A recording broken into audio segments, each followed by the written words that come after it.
Wednesday, December 6, 2023. The time is 6 p.m. I think.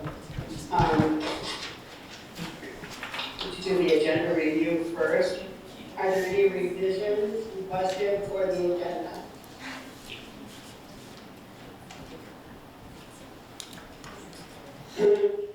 Hearing none, agenda is accepted without objection. Next item on the agenda is Pledge of Allegiance. Please stand for the Pledge of Allegiance. I pledge allegiance to the flag of the United States of America, and to the republic for which it stands, one nation, under God, indivisible, with liberty and justice for all. Thank you. Sorry, stumbled on my words. All right, next item is on the agenda is the visitor section. Are there visitors that wish to speak in the room?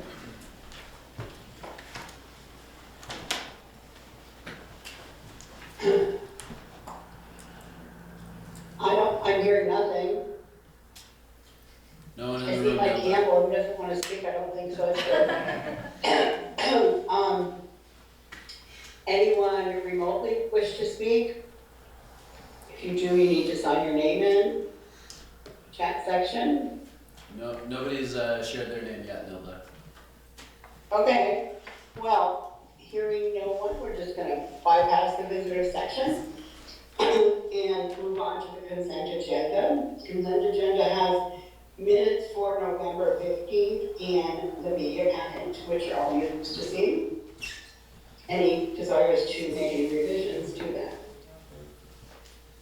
Hearing none, consent agenda is accepted without objection. Next we have reports to the board. Excuse me, Nilda? We have the yeah. Can we do the photo real quick? That way Alicia doesn't have to wait. Oh, yeah, no, not at all, sorry. And I was wondering if all the board members, including the students on the board, just want to come here to this table so we have this as a background.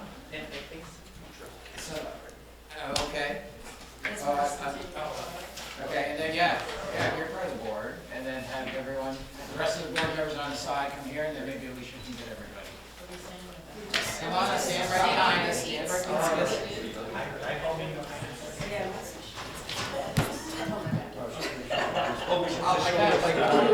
We have to leave two for everyone. Come on. Hey, when you Photoshop me, I make sure I look good. We'll do that for you and Jessica, and Jessica.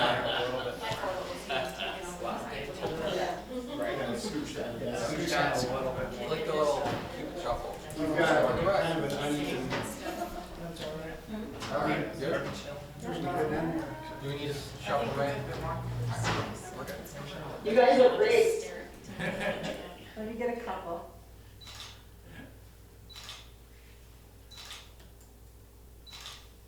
Thank you so much. Thank you, Alicia. Taking the time to let me do this. Thank you.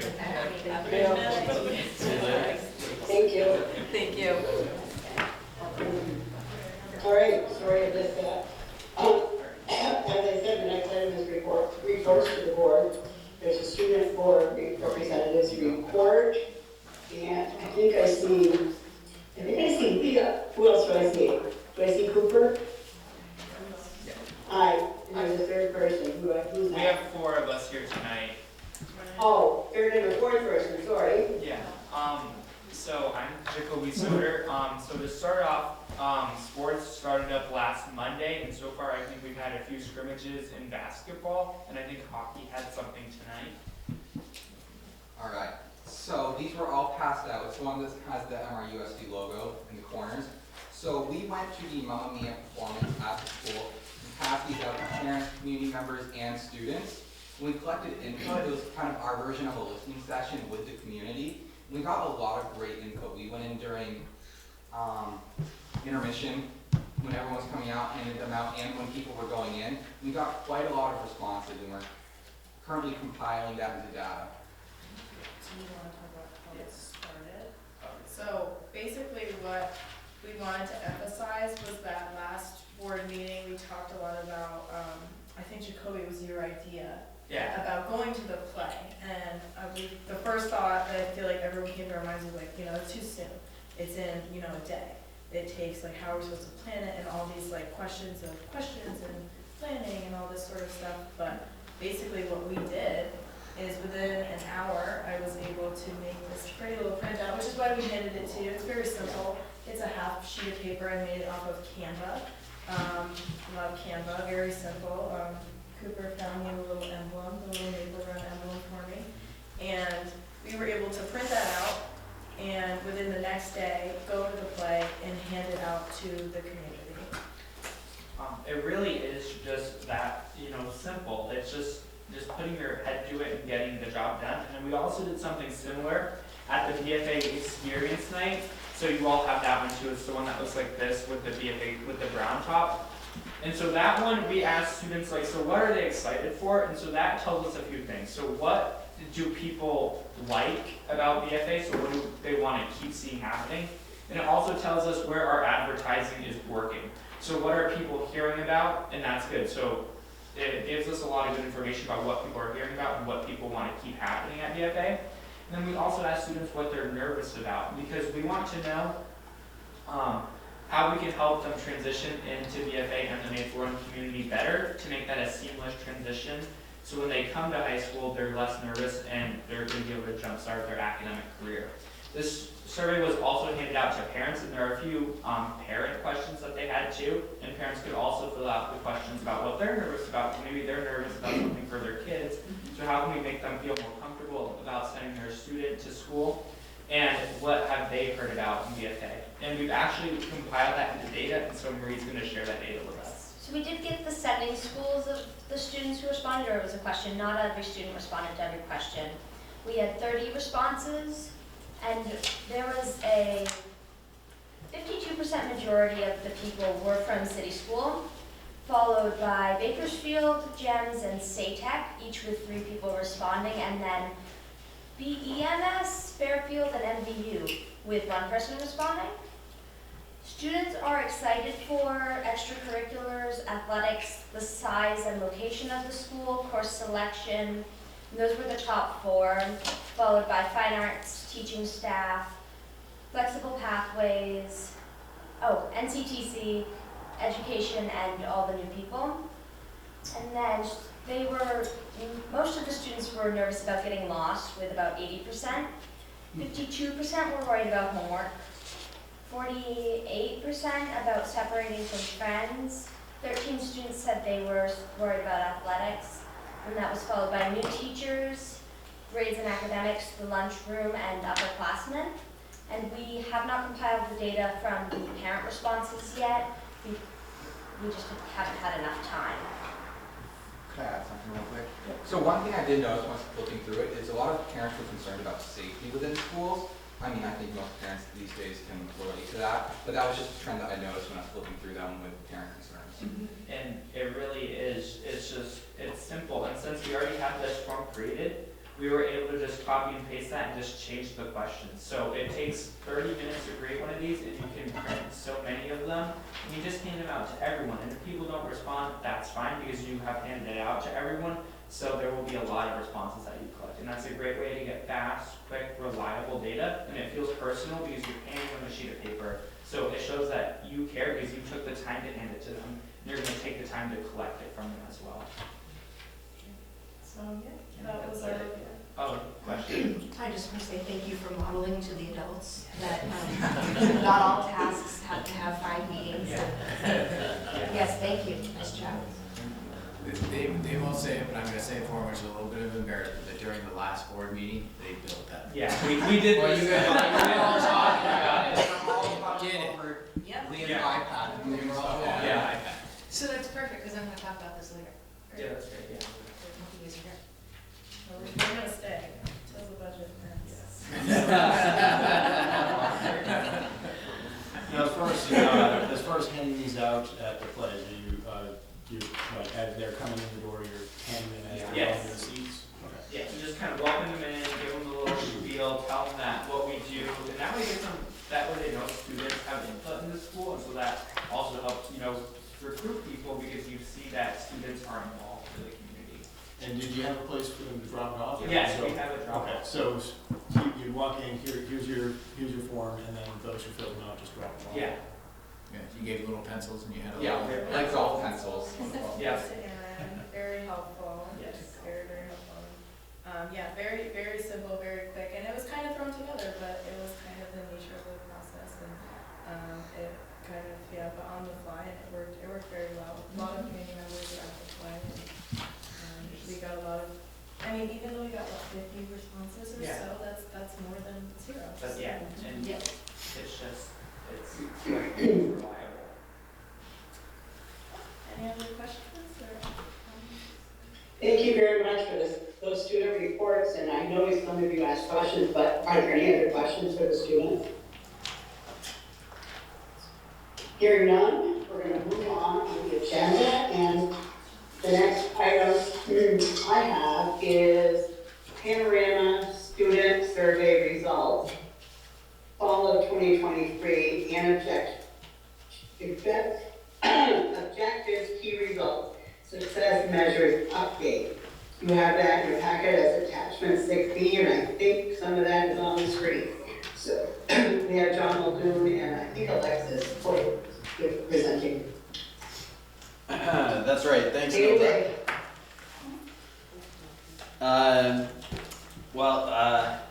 We're gonna have to change the agenda so I can go before the students next time, because they're always a hard act to follow. But there are two key pieces for framing this for us. The first is that this is a comprehensive report out on our status and progress towards the success measures that the district has identified for this year, as well as a really deep dive into the social emotional learning and health of our students based off recent data that we've collected. My name's John Muldoon, I'm the assistant superintendent, and Alexis White, who's our director of student support services. We're gonna do this presentation together. I'll walk us through the OKRs and success measures, so that's our objectives and key results and the success measures, and the overview of the data we've collected related to those. And then Alexis will walk us through a really deep dive into this data we have on the social emotional learning and health of our students. You will notice that in your packet you had a key terms page. I have printed them out and left them in front of all of you because I had a pretty humbling experience at our community engagement session on Saturday with the number of times people had to stop me and say, wait, what does that word mean, or what does that acronym mean? And it's really easy for us sometimes just to keep running as more and more acronyms make their way into our profession, and I just wanted to lay those out. And so if I've done it correctly, they're laid out in the order in which they appear in the presentation, which should be helpful. There are some extras right by the sign-in sheet in case anybody wants them. So there are a few notes before we really dig in. So and this is a little bit of a recap for the board. None of this is actually new information, but it's important context for us. We entered this period of time after schools resumed, after the COVID closures, with some really alarming data that kept becoming more alarming as we collected. And starting with last year, we had 44% of students meeting our attendance criteria, which is extremely low, and actually attendance in many studies comes out as one or the most reliable predictor of engagement and success at school. So that's a very big red flag for us. We had a system of data collection. I've labeled it as a broken system, but what it really meant is we had different ways of collecting different types of data across all of our schools, and it wasn't aligned. So we had data from all of the schools, but it wasn't a complete picture for us as a district, and some of the schools didn't have a complete picture for the whole school, so that became a priority for us. And overall, depending on which piece of data you collected, or which piece of data you were looking at, we had different levels of performance in literacy and math, but universally, all of them were below 40%, showing less than 40% of our students were on grade level. Some grade levels were showing substantially lower than that. And in addition, the SEL surveys we were doing showed that we had social emotional wellness as a relative strength of the system, but that we had pockets where there were really extreme concerns surfacing for us, and that was dovetailing with a lack of ability for the schools to mobilize resources in the community around those. So that was heading into the OKR period of time where we developed these kind of action planning steps for this year. And all of that was happening within the context of dramatic change across the entire system in each of these areas. And I would be remiss if I didn't point out that the directors and the principals and the teachers have really done an unbelievable volume of work to make very high level heavy lifts happen in every one of these areas across our schools. The principals are actually all here, and many of the directors are all online tonight. We have some of us here in the room as well. And I would just point out too, for teachers that want to do all of this well, this is truly an overwhelming task. They have, the average elementary school teacher has about 45 minutes during the day that they don't have students in front of them or they're not eating their own lunch. And they have to use that time to collaborate with peers and plan how they're going to actually accomplish all of this work. So we know that's not enough. And I'll be honest, saying it's 45 minutes doesn't really do it justice, because they're still dropping the kids off at specials and picking them up and doing that type of thing during the time period too. So it's really a tremendous amount of change and effort in a short period of time. Joanna, you? I just have a question about the first statistic that you have on there, 44% of students meeting attendance criteria. Do all of the schools use the same attendance criteria? Because that's really messy, you know, in a lot of schools in terms of what's considered an excused absence, what's considered an absence, you know, all of that. And I'm impressed that all of the schools are using the same exact criteria, because that to me would be difficult information to truly gather, like a true understanding of what that is. So it is, the realm of attendance is actually an area where the state has done us a huge favor, because they've just told us what the criteria is and how that works. So I will say it's a useful, when we talk about everything tonight, we're measuring the health of the overall system. So we're using measures that look very broadly across Maple Run Unified Schools. I'm sure that if we got down into the nitty-gritty, we'd be losing some accuracy in some cases. So there may still be some instances where there is some minor misalignment, but at least in attendance, the state has really helped us. John, can I ask a question? The same slide, that second slide where you have the 44% about attendance, and down below that you have less than 40% on grade level. Before the pandemic, what was the general percentage of students on grade level? So it's funny, I don't mean to sound like flippant about it, but if you want an accurate number, we really don't know. And that's because, so I presented to the board about the change in the research behind literacy instruction and assessment. And we have some measures like state testing that give insights into reading, but they're not a truly comprehensive measure of reading across the entire system.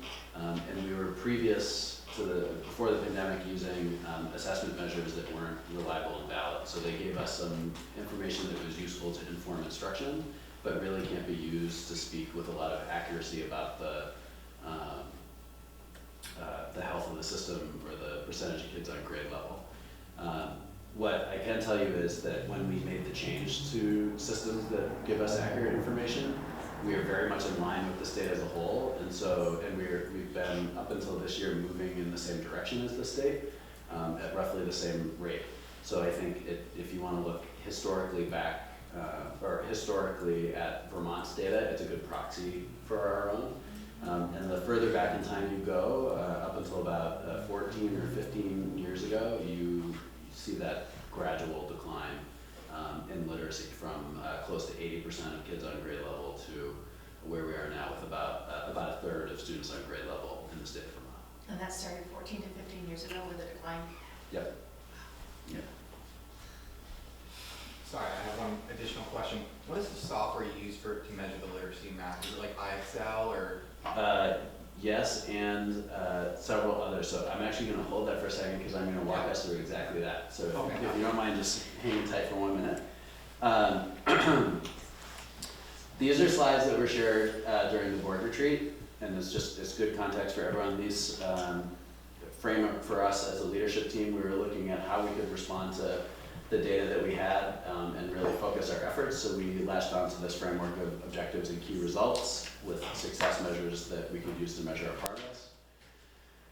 And we focused on building a supportive school culture with high expectations and building a guaranteed and viable curriculum with a concentrated focus on literacy. And as we shared previously, there were some key results that were attached to each of those objectives. Heavy focus on restorative practice training for staff, which has been extremely well received, and we're closing in. We're almost at 80% of our teaching staff trained in restorative practices, which is a huge, huge success. And then when we look at the guaranteed and viable curriculum, the adoption of our new literacy program, we did a time on learning study across the district and aligned the number of instructional minutes in elementary school schedules with what research says kids need in terms of the amount of time to read, and then an incredible amount of professional development and support for teachers. So these were the success measures that were set. So we were looking to get students 70% on track for attendance, which is 9 or fewer absences for the year, 85% on track for behavior, which is 4 or fewer major referrals for the year. And then we were looking to get 45% of students on grade level in literacy and 50% in math. Then with SEL, we latched on something specific as a group because it was an area we had a lot of control over. So there's a lot of research on how well connected students feel to adults at school, being a good predictor about how safe and happy and well-adjusted they feel at school. So we were looking to move our results from 73% of students responding favorably to 80% responding favorably to that question. So, okay, I'm sorry, I swear I'm going to share the data in just a minute, but there's a couple quick disclaimers. The first, I said it earlier, we're using universal screeners, so no matter which software or screener you go to, if you look at their website, they're going to tell you that they can do an awful lot of things with their technology and with the assessment. And the reality is there are a lot of useful tools built into these platforms, but their only real reliable and valid use is as a universal screener, which is to measure the health of the system and to help us identify students that are outside of the area that we want them to be in so that we can investigate further. So most of these tools are really great at that and provide lots of additional information for teachers, but they're not diagnostic tools. They don't allow us to drill down really exceptionally deep if we want to do so with accuracy. The other piece is this is the fall data presentation, and since as a district we're talking about percentage of students on grade level, it's worth mentioning this data is from September, so right when students have started their grade level, so the percentages should be low. Because they're just starting the grade that we're measuring their progress in. And the other big piece is we've completed the transition to new academic programs and new assessment programs, both of which are significantly more rigorous than any of the programs we've used before. So internally in my head, when we were designing these transitions, I would have been happy if the data had stayed the same. Because that would actually be a gain as we transition to a more rigorous assessment and instructional program. And then of course the giant disclaimer for everything is the pandemic's impact still lives on and in different ways across our system. So I'm going to come back to this in a second because we did get a question about where the data comes from, and it comes from several different places depending on what we're measuring. So attendance is relatively easy to measure. That's collected and entered into PowerSchool. We've made a transition for behavior management to Panorama, which is our data warehouse. And so our behavior referrals are entered directly into Panorama by teachers, and then they're processed and screened by administrators in each building. or administrators and school staff in each building. For literacy, we had previously made the switch to Lexia Rapid, which was a reliable and valid tool, and then Lexia discontinued the product, unfortunately.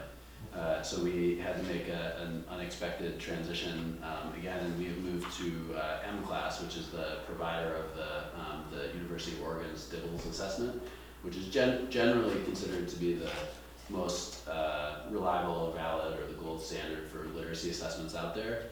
MClass has done a nice job of taking that pen and paper test and turning it into a platform that students and teachers can administer both pen and paper and digitally.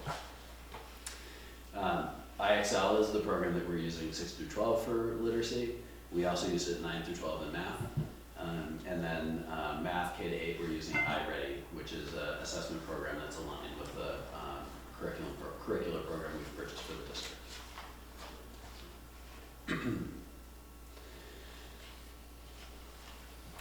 So one thing I do want to note, and this has come out of recent meetings with the leadership team, generally when we talk about student needs, you'll hear educators referencing the pyramid. And this is that idea that if we look at tiers of support, generally we would expect to see about 80% of students receive what they need in that tier 1, that base of the pyramid. Okay, and that number can move a little bit, but about 80% of kids should have their needs met with our general program. And then, depending on the needs of our demographics in the school, that tier 2 and tier 3 area, you would expect to see about 20 to 15% of students needing some level of additional support. Some students even needing intensive additional support. What we've seen across the country and our state, and certainly in our schools, is that was flipped upside down when kids came back from the pandemic. And we were seeing around 80% of students needing some level of support, either at that tier 2 or tier 3 level, to be successful in schools. And that has really led to many of the struggles we've shared previously with the board around staffing and struggling to meet student need as we try to help kids get caught up. And this holds true whether we're talking about attendance and behavior or literacy and math. Same phenomena has been observed. The nice thing that I'm going to be able to share in a minute is the pyramid is starting to right itself. Rob Marzano is an education researcher that I'm a big fan of. I was listening to a podcast the other day, right after a leadership team meeting, where someone was talking about how attendance and behavior seems to be coming back closer to baseline where we want them to be. And he made very much the same point about the data he's seeing across the country in this podcast. And he was really excited about it because attendance and behavior are leading indicators for academic performance. So that means when we see attendance and behavior starting to right themselves, the academics should be following. So here's the quick snapshot. If we look at the health of the system. So for attendance, you can see we've had a huge gain from fall 2022 to fall 2023. We've gone from 42% of students at the fall, it was 44% at the end of the year, 42% of students last fall to 60% of students right now meeting attendance requirements. We're still short of our goal, but that is still growth that is worth celebrating. Behavior is an interesting one to talk about because we have an accurate system now that's tracking data the same way across all our schools. And so even though this shows that we're down a point, I'd actually say I think because the data is accurate, it's a win. It's hard to say how real that 79% from last year was. We've seen a small bump in literacy, which is a positive and that we're happy to see. A small bump in math, and then a sizable bump in the favorable response in the social emotional learning question that we've been looking at. John, you have 4 majors or less? Yep. It's kind of a low bar, huh? Honestly, not when we're looking at the data that we had. I would say pre-pandemic, absolutely. Just important what we're measuring, that we're aware of what we're measuring, because Yep. 4 majors. Yeah, and I would say, there's been some really great, conversation about, like, what does this look like in practice? Because what we're finding is behavior and attendance is really concentrated, in certain populations. So, it's not completely binary, right, that our students are either experiencing these challenges, and if they are, it's in high numbers, but, it is significantly less widespread, or these difficulties are significantly less widespread than previously. Can I ask a clarifying question? Sorry. I know you said that the state gave you guidance as far as attendance goes. My understanding is that the state gave guidance on what to do if somebody has 20 or more absences, but they did not give specific guidance on whether or not something was an absence, or an excused or unexcused absence. They said that was really up to each of the schools. I'd have to go back and pull exactly what we got from the state, because in some regards, I remember the guidance was just to follow federal recommendations. And then in some regards, they pushed decisions to the school, and in some they gave us specifics that we were supposed to meet. But I'd actually have to go back and look at what we got. I'm just saying, I do not believe that attendance is that clear cut, and I don't think that it's that easy of a thing to measure, because it's very subjective, because it's the person who's answering the phone, and they're deciding whether or not to put an E or an A, or they're deciding whether or not, that's how it goes. And, for elementary schools and for middle schools, maybe less so in high school, because they're doing it per period, right? It's a very different attendance system. But there's still a lot of subjectivity that goes along with attendance. So when you're gathering that information, I think it's important just to be aware of that. And as much as possible, try to create some kind of real guideline, a policy for people to all abide by. But I would question whether or not that's actually happening right now. May I respond Yeah, to that? So John is correct in terms of the one-liners. There is state guidelines, but the one piece that he did not share is we did have a small committee across the district. So we had all of our homeschool coordinators, we had all of our family engagement specialists, we had representation from some administration in our schools, along with some tech representation that does all the state reporting in Power School. And they came together in this room actually for several months and really got into the weeds around those details, because they identified as the ones sending the letters, calling the parents, inputting the data, that it was a very broken system. So they all got together and really troubleshooting. Were unclear on excused versus unexcused and when to classify something as something else. Doing it one way at Fairfield wasn't directly aligning with how it was being done at SATEC. So that work was done. It required a lot of time. These folks left their buildings to come here and do this work, because we did identify it as a priority. And we do have a district policy that more tightly defines that, but there is now more of a shared understanding and a shared language around what are we coding as what, and what subcategories fall under excused versus unexcused. There were pages and pages of attendance codes in Power School, and I don't want to use exact numbers, but they went from like multiple pages of codes to like 9. So there was a lot of work. It was a heavy lift. They did a presentation to the leadership team to get support and backing of how they all want to move forward. It is not perfect. I will say it is an ongoing conversation, and it's ongoing work that we need to have across the district to continue to tighten up alignment and remain in alignment. But that is work that was done, and I know that there's a desire for that group to continue to come together and collaborate and troubleshoot challenges that they're experiencing on the front lines. And hopefully handling it in a very SEL way, right? Yeah. And figuring out and giving us the feedback, what can we do here? How can we help support that, whether it be through a policy procedure or education? What is it that we can do to help make a positive impact?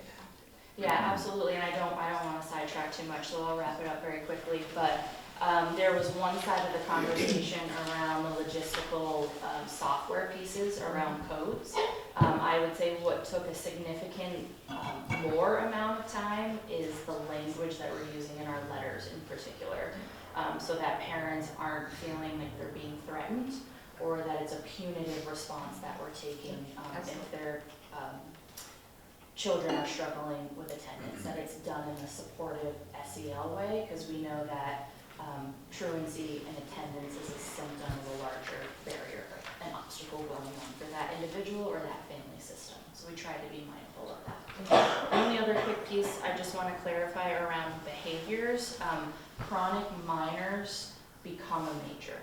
So I think another part of this conversation is how are we defining minor versus major behavior referrals, and we've done a significant amount of work around categorizing and aligning labels and definitions of what is a minor versus a major, but just know that and on most of our campuses, 3 minors for the same student for the same behavior becomes a major. Okay. So that makes more sense. Yes. So you can have chronic disruption that is now reflected as a major referral. I thought these were pure majors. Yeah.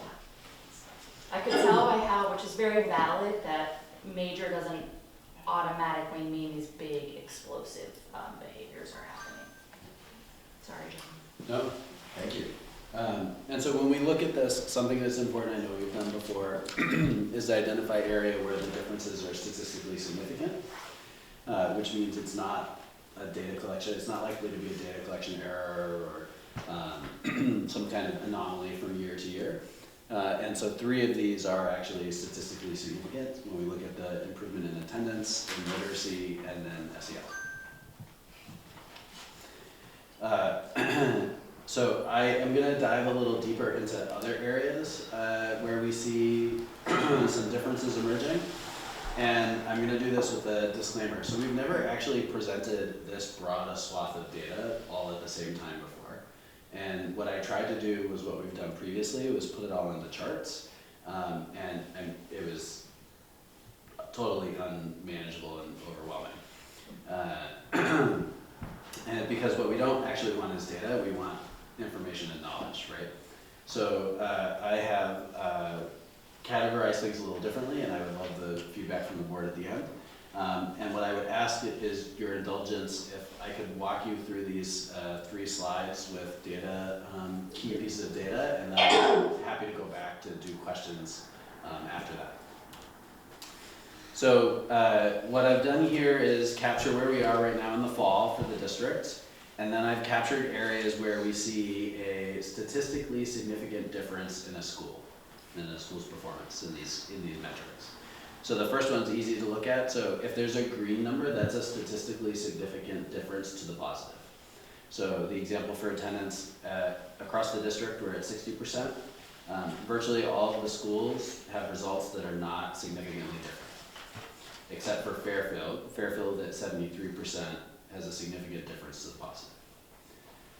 So as you go down the list with behavior, you can see SATEC has a significant difference to the positive and City to the negative. Literacy, Fairfield to the positive, City to the negative. BFA to the negative on math. And Fairfield and SATEC to the positive on social emotional learning.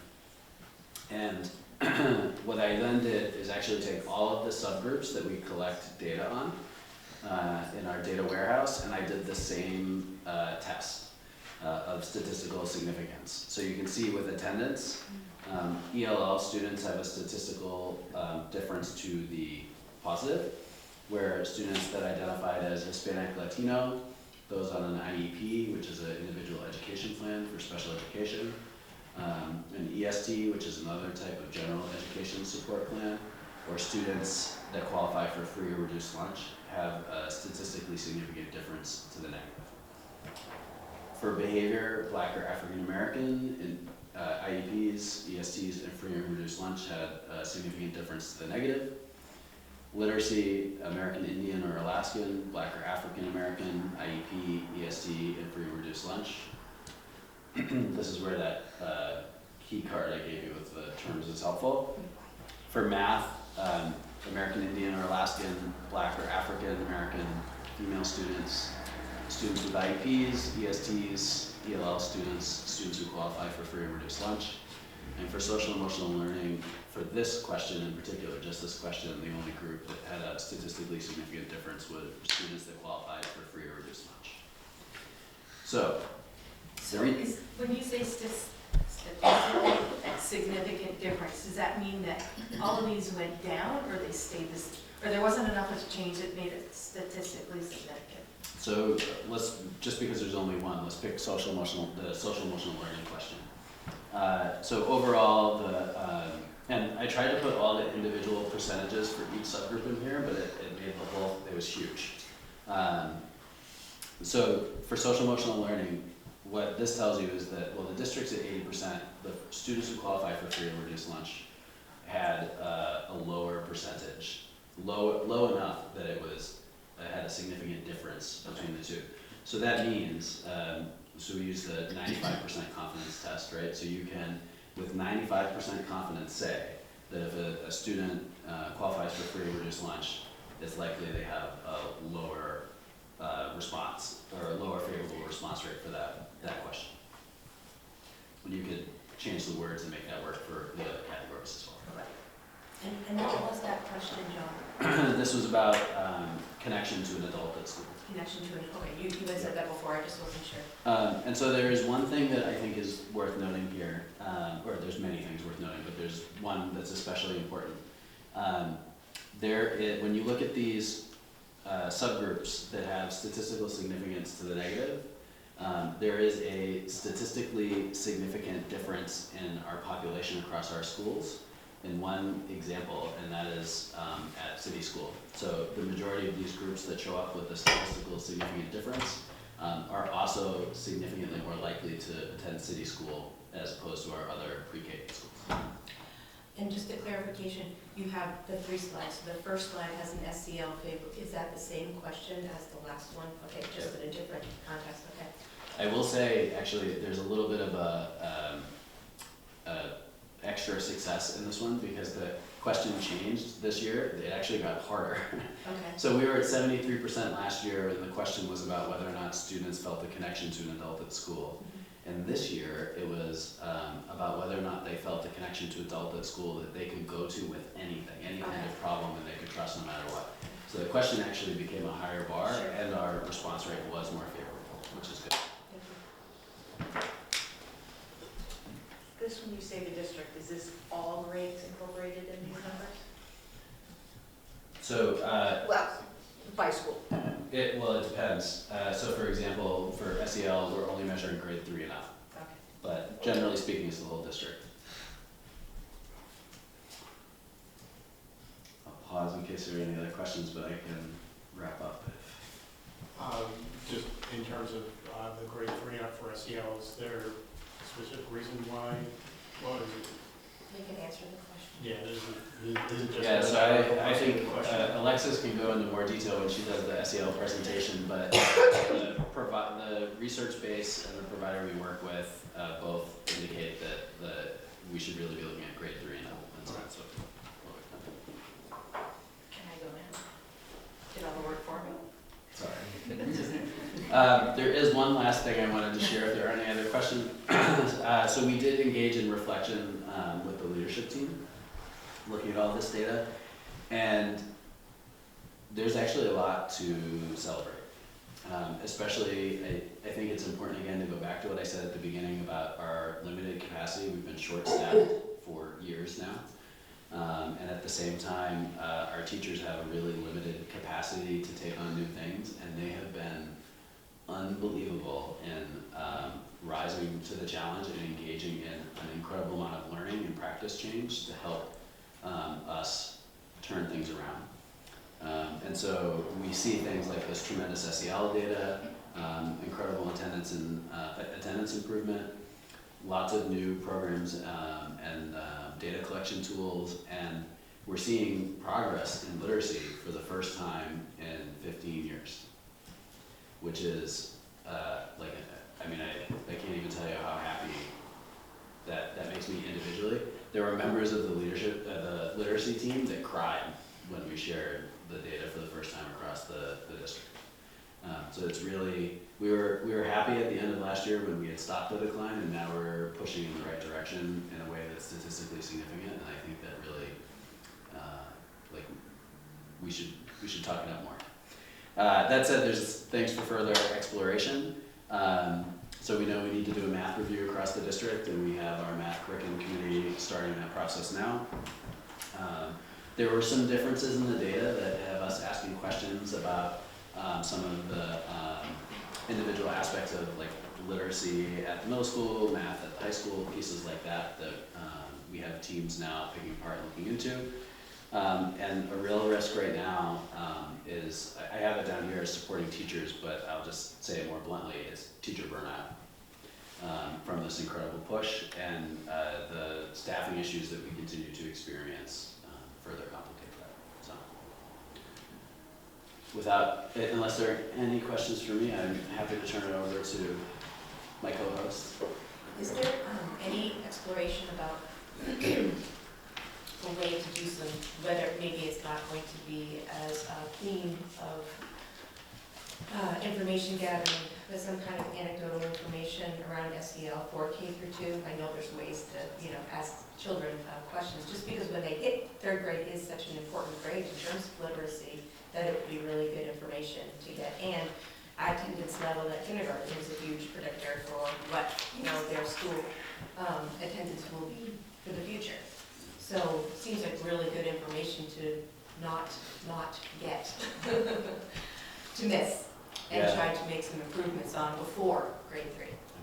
So I'll give a little response, and then this is actually the perfect question to complete the handover to Alexis. But I think part of the challenge that we've had is with moving literally in all of these zones all at the same time.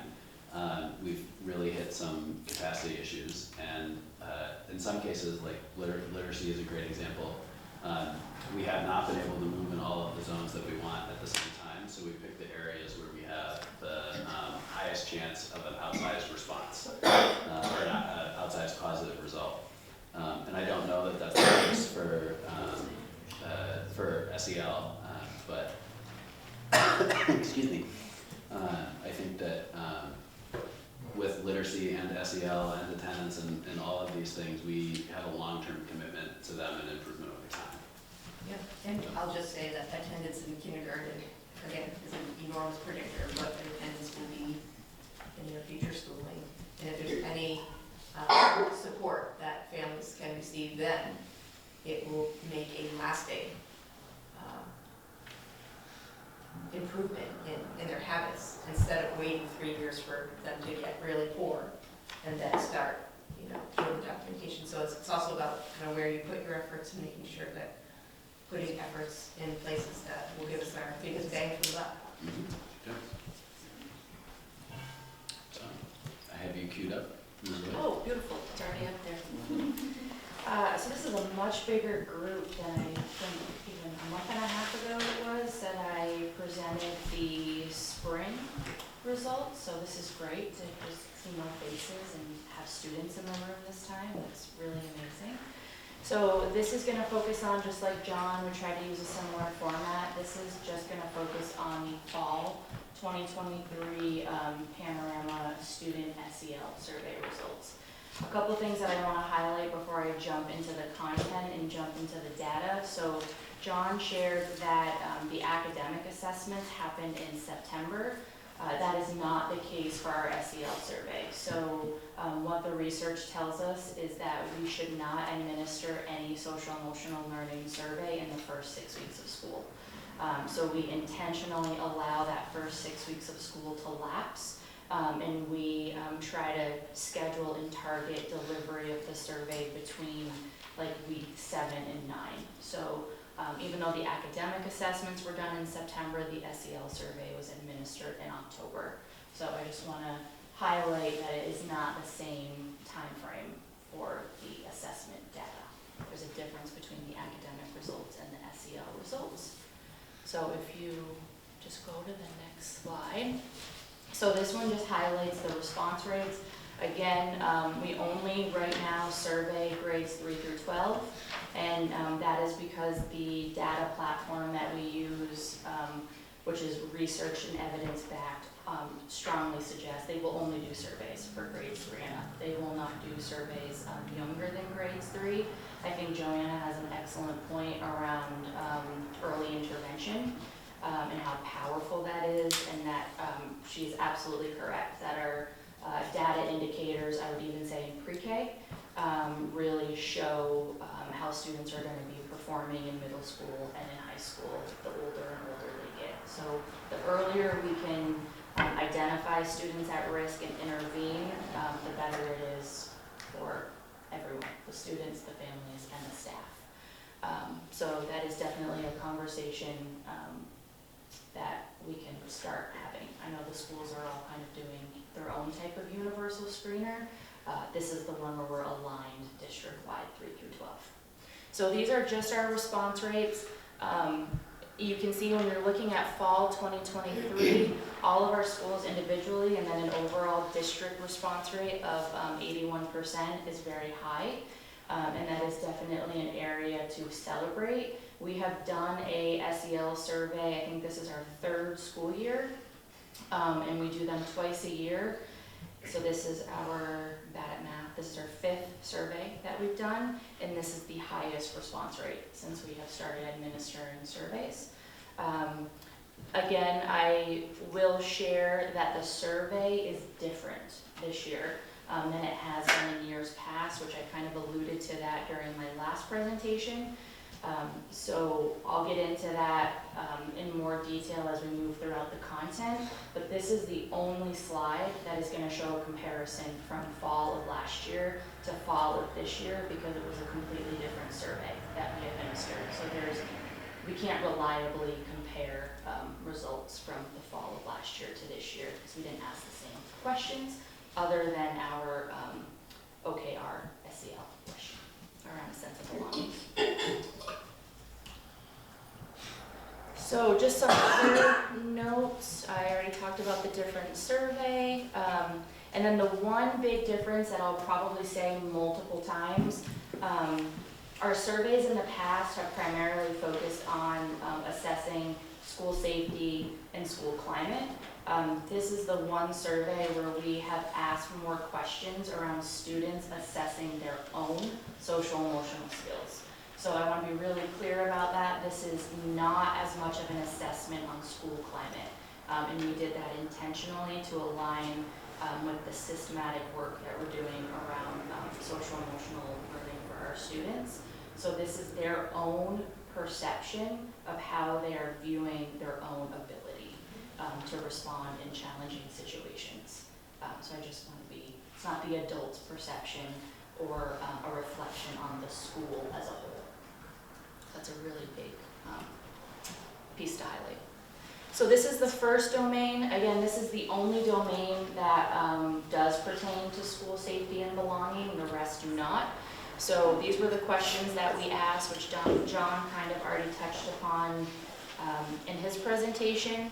It was really around connection, and we asked not only about adults at school, but also about an adult outside of school and then a peer from school, because we know peer connections are more powerful a lot of times than the adult connections when it comes to safety and connection. So here are the favorable response rates. So again, just a reminder on how Panorama defines a favorable response rate. So all of the questions are multiple choice. And so we'll use an example of, do you feel, well, that's a bad example, but if there was a question of how often do you feel safe at school? The options might be always, sometimes, occasionally, or almost never. And what we do is we code the always or almost always as the favorable response. And then if the students answered occasionally or almost never, that is not a favorable response rate. So what this shows is that as a district, 84% of our students grades 6 through 12, and 90% of our students in grades 3 through 5 have identified an area of strength related to supportive relationships at school, with a peer, and at home. We move on. So now this is where we're kind of transitioning away from assessing like school safety and school climate to a student's own assessment of their social emotional skills. We use CASEL. So the CASEL framework is one of the most researched and evidence-based. It's not a curriculum, it's more of a science-backed program to guide the development of social emotional learning. I want to be really clear that CASEL is not a curriculum. It doesn't really show you how to teach the skills. It gives you strategies on what skills you should be targeting and how to define those skills. So we use the CASEL framework here at Maple Run. And if you move on to the next question, these are the 3 different areas that Panorama has separated out the questions and the responses. So Panorama has divided them into self-management, emotional regulation, and challenging feelings. What you see in the parentheses is the alignment to CASEL. So for example, it'll come up in Panorama as challenging feelings, but what they're really assessing with those questions falls under the domain of the CASEL domain of self-awareness. So that's just me connecting the dots and aligning it with that overarching framework. So here's the first category, so self-management. In this domain, students were asked questions related to coming to class prepared, time management, attention and focus, perspective taking, and following directions. So you kind of have a combination of some behavior stuff in here, but also a lot of executive functioning skills built into those questions. And these are the favorable responses by school and then across the district. If you move on to the next, so this is emotional regulation. So again, these questions focused on their students' own perception of how quickly and easily they can de-escalate when they're angry or when they're frustrated. Coping skills, emotional control, anger management, and flexibility when things are not going their way or as they think they should go. So again, these are the favorable responses in that domain. And this, you'll notice just by the percentages, this is the most concerning domain out of the entire survey, which really tracks and aligns with John's presentation around our focus on attendance and behavior in particular. And then the last domain is more around challenging feelings. So there were specific questions asked around during the past week, how often did you feel? The first 4 bullets were for grades 3 through 12, and then the second 2 bullets were only administered to grades 6 through 12. And again, that was a determination made through Panorama. And then these are the favorable response rates by school, and then in grades 3 through 5 versus 6 through 12. And then if you go on. And that's a really interesting question too, if you think about it. Yeah. Right? Is that because one subset of students have more emotional awareness so they can gauge whether or not they have actually felt mad, lonely, sad, worried, angry, versus somebody that has less emotional intelligence? That is absolutely accurate, and I will say that category of challenging feelings is what has already helped the schools identify students that might be at risk that are not showing up on any other radar. So if you have a student who is an internalizer and is really struggling internally, but they don't have any behavior concerns, and they come to school every day and their grades are top-notch, they're not going to show up on the radar of someone at risk for behavior, attendance, or academics. So this data point has been really helpful to be able to see that, okay, we might not catch them academically or behaviorally, but this is a student that might be at risk and someone might want to check in with them, and who is the most trusted adult in the school to do that. Could you just explain how the percentages work with the favorable responses? So saying, would you say 64% of whatever answered with favorable as saying never and not at all? Yeah, so this, Okay. yeah, so that's, yeah. So this is backwards. So Okay. this domain That's what I is, was thinking. yeah, so if they, students who answered that they almost never or never felt mad or lonely, that is a favorable response. If you answer almost always or often, that is not a favorable response. So it is backwards in this domain. So like subtracted. So saying like 45% of grades 6 through 12 in Maple Run Field have felt that. Okay, that makes sense. Yeah, so that's saying 55% of students in grades 6 through 12 on average district-wide are saying that they do not feel these things at a concerning level. Very good question. So there was a question asked in the last board meeting based on the spring 2023 results, if there was any disaggregation of that data done, and there was not. So I did it for this presentation to kind of address that ask. A lot of mathing for someone who's not math savvy.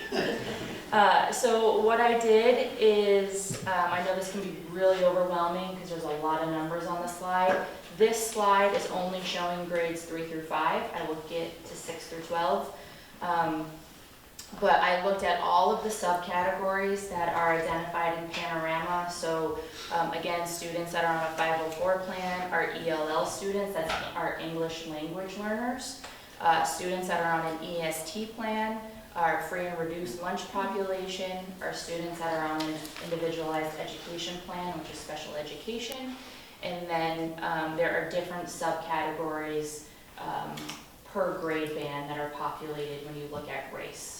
So you'll see for grades 3 through 5, the only categories that have been identified are those students that identify as Black or African American and white, or students who solely identify as white, and then students that would fall under the confidentiality protected category, which means the number is too small, that we can't disclose that information because it's at risk of identifying the specific student. So what you'll see here, that's all the percentages. So for example, I'll use supportive relationships under the ELL status, so the 87% -90. What that's telling you is that 87% of our English language learners had a favorable response in the category of supportive relationships versus 90% of all of our non-English language learners had a favorable response in the domain category of supportive relationships.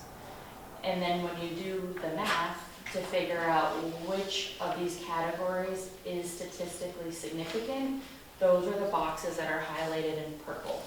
So what you'll see is the one area where there is a pretty consistent, statistically significant difference across all domains of our students who qualify for free and reduced lunch. And the positives and negatives reflect what John said earlier. So the positive is more of a favorable response, and a negative is a less favorable response in terms of performance. So for example, if you look at the free and reduced lunch under self-management, that 78% is in red with a plus next to it. What that's saying is that our students who do not qualify for free and reduced lunch, so our students who have paid lunch, it is more likely that they will consistently perform better in the domain category of self-management than our students who qualify for free and reduced lunch. The opposite is true when you look at students on an IEP. under the domain category of self-management. What that is saying is that our students that are on an IEP, you can be safe in predicting that they will consistently perform worse in the domain category of self-management, or they will self-report that that is not an area of strength for them versus our students that are not on an IEP in that same domain. Before I go on to, that was a lot of content. Before I go on to the next slide, because it's the same exact format, are there any questions around how the data is presented or what it means? Yeah, can you explain that last one again? Yeah. IEPs under self-management. Yep, so the 60% reflects the students that are on an IEP, and it has a minus next to it, not a plus. So that means that there's a pretty strong predictor that they will perform lower than our general education students in the area of self-management. So they, based on how we ask these questions, they have self-assessed themselves as performing worse and not having strong skills in that area when you compare that to students not on an IEP. Okay. Thanks. Yeah, it's a lot of, had dreams about this for about a week. It's a lot. So if you go on to 6 through 12, it's the same type of content. The differences are there were many more race categories identified when you look at 6 through 12. So here we had those students that identify as American Indian or Alaskan and white, are students who solely identify as Asian, are students who identify as Asian and white, students who identify solely as Black or African American, or students who identify as Black or African American and white, and then our students who solely identify as white, and then CP again means confidentiality protected. So here it is similar in the sense of the two categories that are highlighted are, again, those students who qualify for free and reduced lunch and students that are on an IEP. And then the one difference was under emotional regulation, our students on a 504 plan performed, that was more of an area of struggle for them than our students who were not on a 504 plan. And I think this is just my own narrative, which I should probably not say, but if you know our community, the highlighted areas around free and reduced lunch was not surprising to me, knowing that we have a lot of families who are struggling socioeconomically. So that was not an alarming, it's concerning, but it was not a surprise to the leadership team. So this one, this is the last slide. So a unique thing about Panorama is when you just ask questions around school climate and culture, which we have done the last 2 years, you cannot compare that to national benchmarks. They don't give you that option.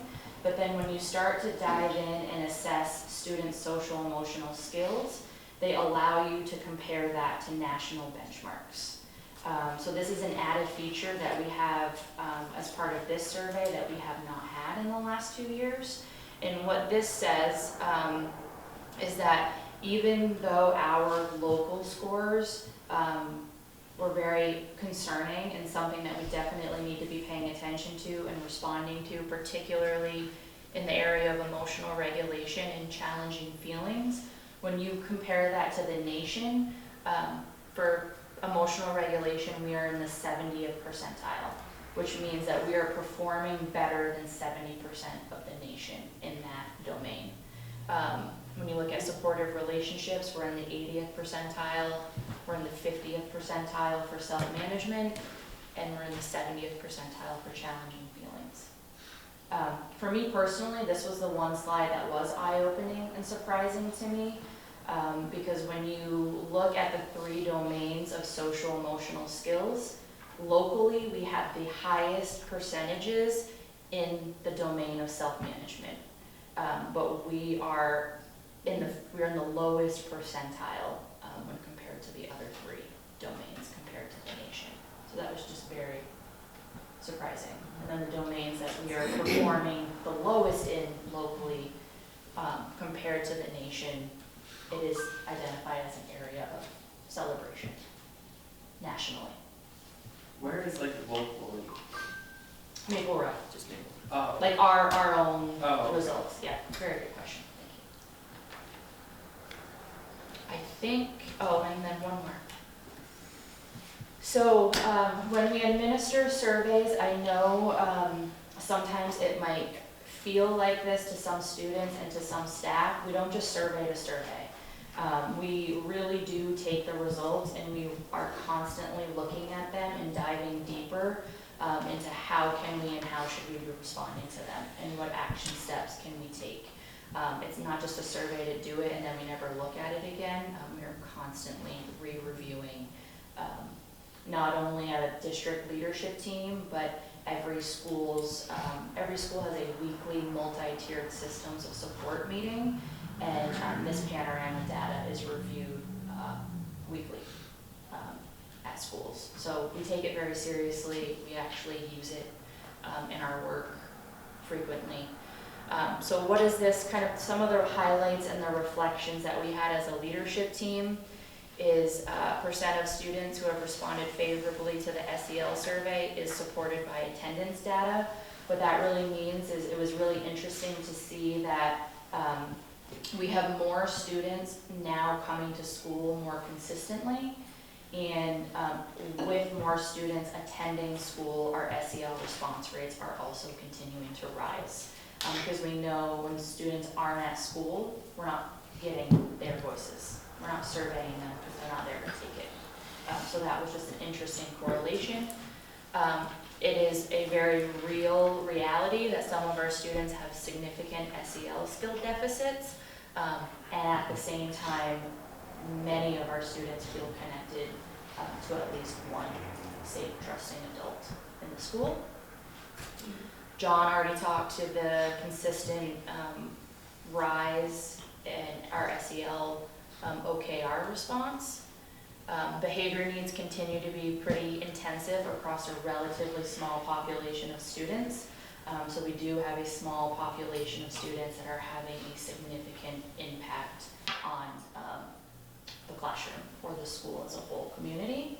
And that is also something we're constantly talking about is how can we utilize our resources differently, or are we not tapping into a community resource that we should be to help us? And that there are many external factors impacting our students that are impacting our success measures.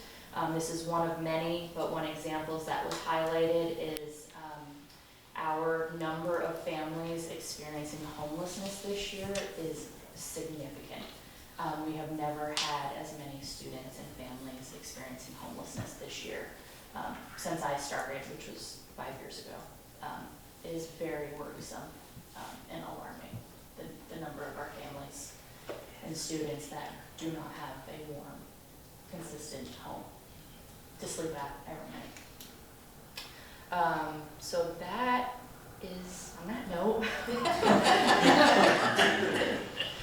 that is the SEL survey. Thank you. There are some questions. Can I field the questions?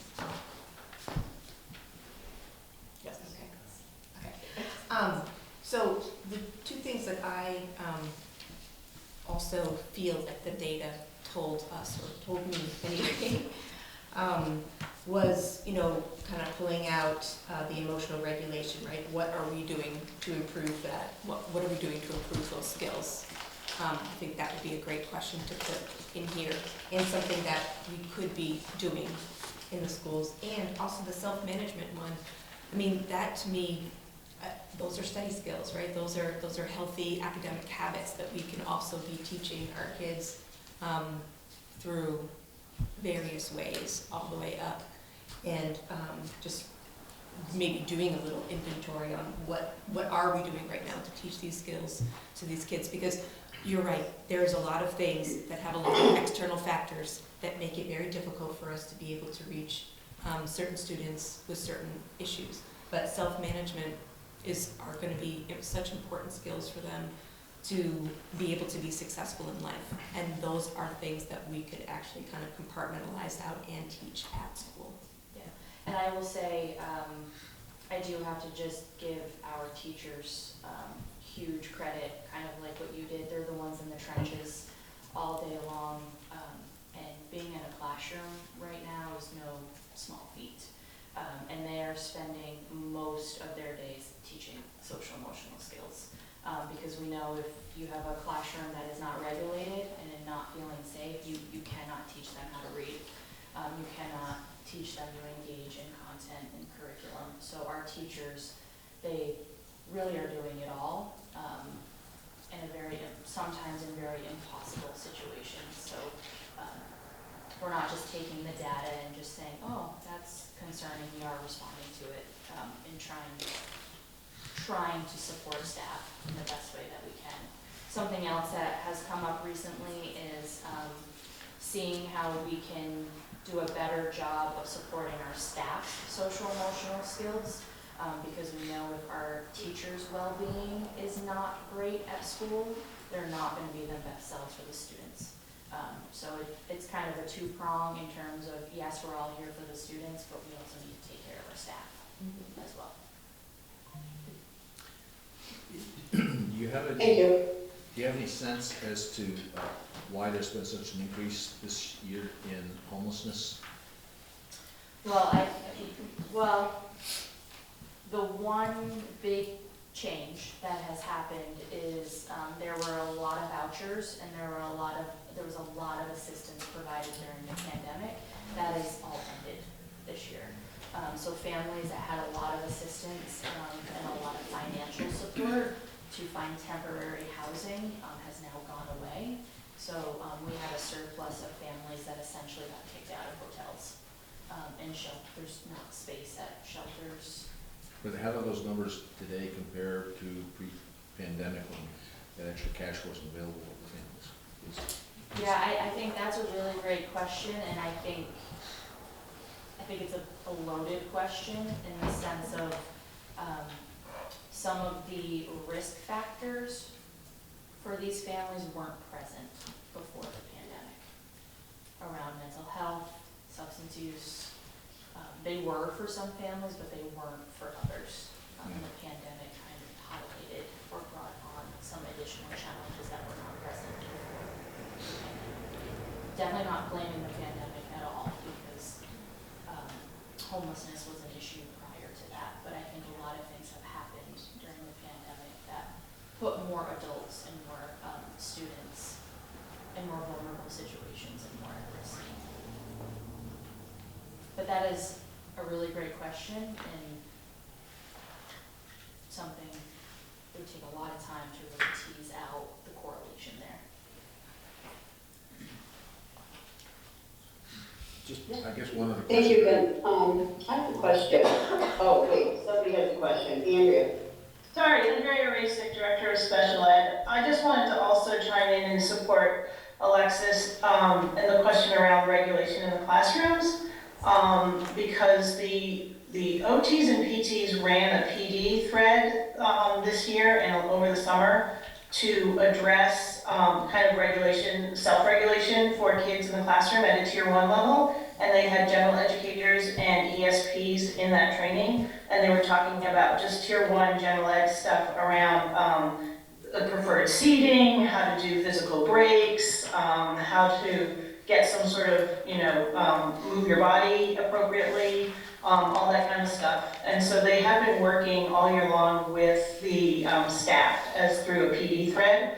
And additionally, last year, they created sort of toolboxes that had a whole bunch of accommodations for the classroom for teachers to try out. So there was different kind of seating cushions for the alternative seating. There's different kind of writing papers. There's different pencil grips. There's different fidgets and stuff for teachers to try out to see if that helps regulate kids. So it's not necessarily the social regulation, but it is about their body regulation in the classrooms. So I just thought to help answer that question, there has been some PD around that happening in the district.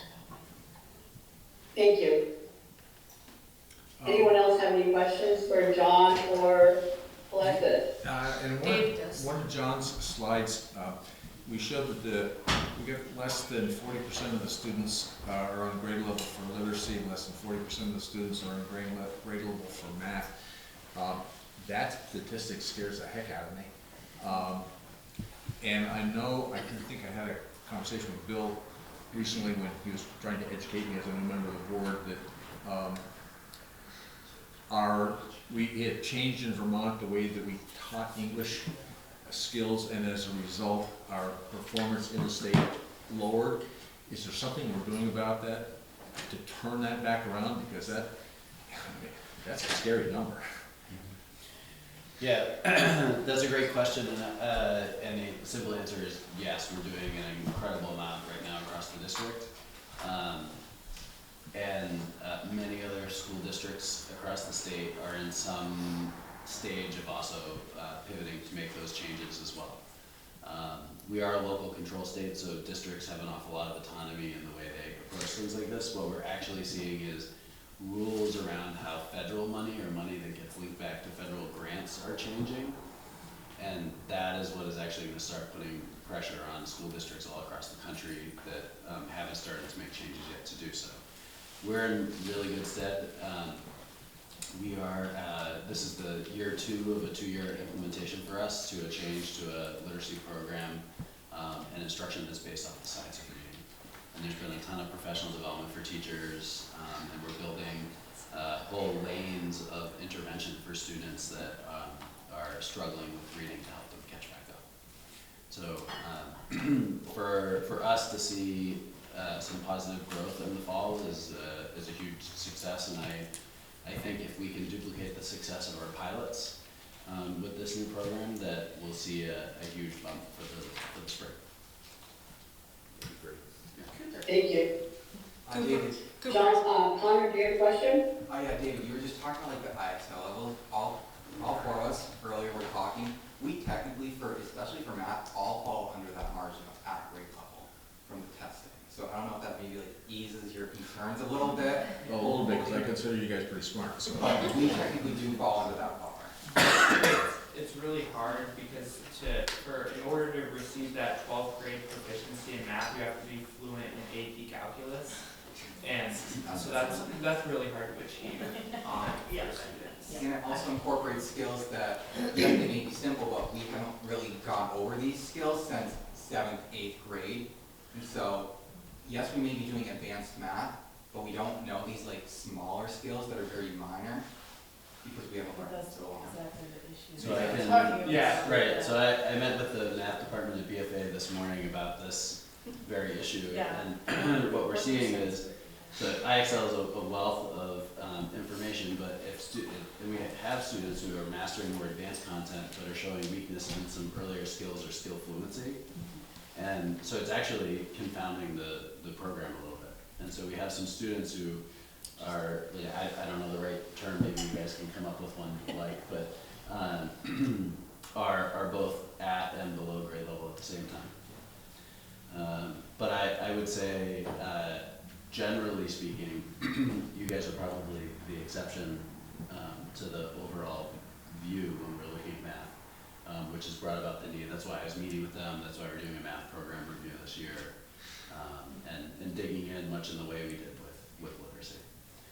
Although the issue with math is playing out differently, because what we're actually seeing in literacy, you see the decline in the very early grades, where those super fundamental skills are, and then kids stagnate if they're having an issue.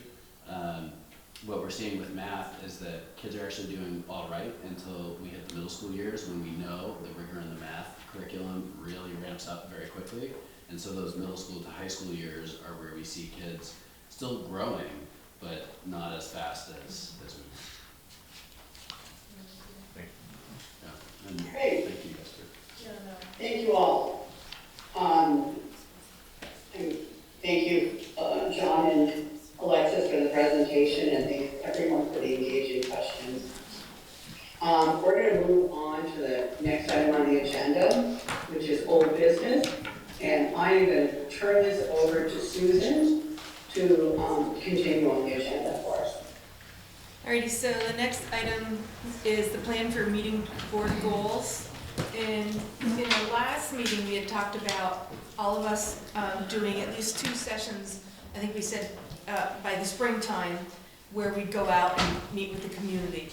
And I was hoping that at least by Friday, but even perhaps tonight, we can talk about what that plan is for each of us. So, for example, I talked with the people at the community center in East Fairfield, and I'm gonna be meeting at the community center on a Tuesday. It's either gonna be the 2nd or 3rd Tuesday in January, when they have their senior meals. And actually, I'm gonna be meeting, they do an exercise session there from 11 to 12, and then there's about a half an hour of people just kind of mill around and socialize. So I'm gonna be meeting with them then.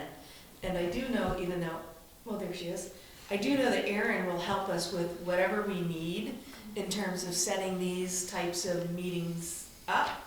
And my guess is you could also, like, earlier I was looking for if I could easily come up with on the Fairfield website, events that are coming up in terms of, arts and musicals. I couldn't do that quickly, or, arts events or musicals. I know that I can do the same thing at the library in Fairfield. So I'm gonna be meeting with them either the 2nd or the 3rd Tuesday of January.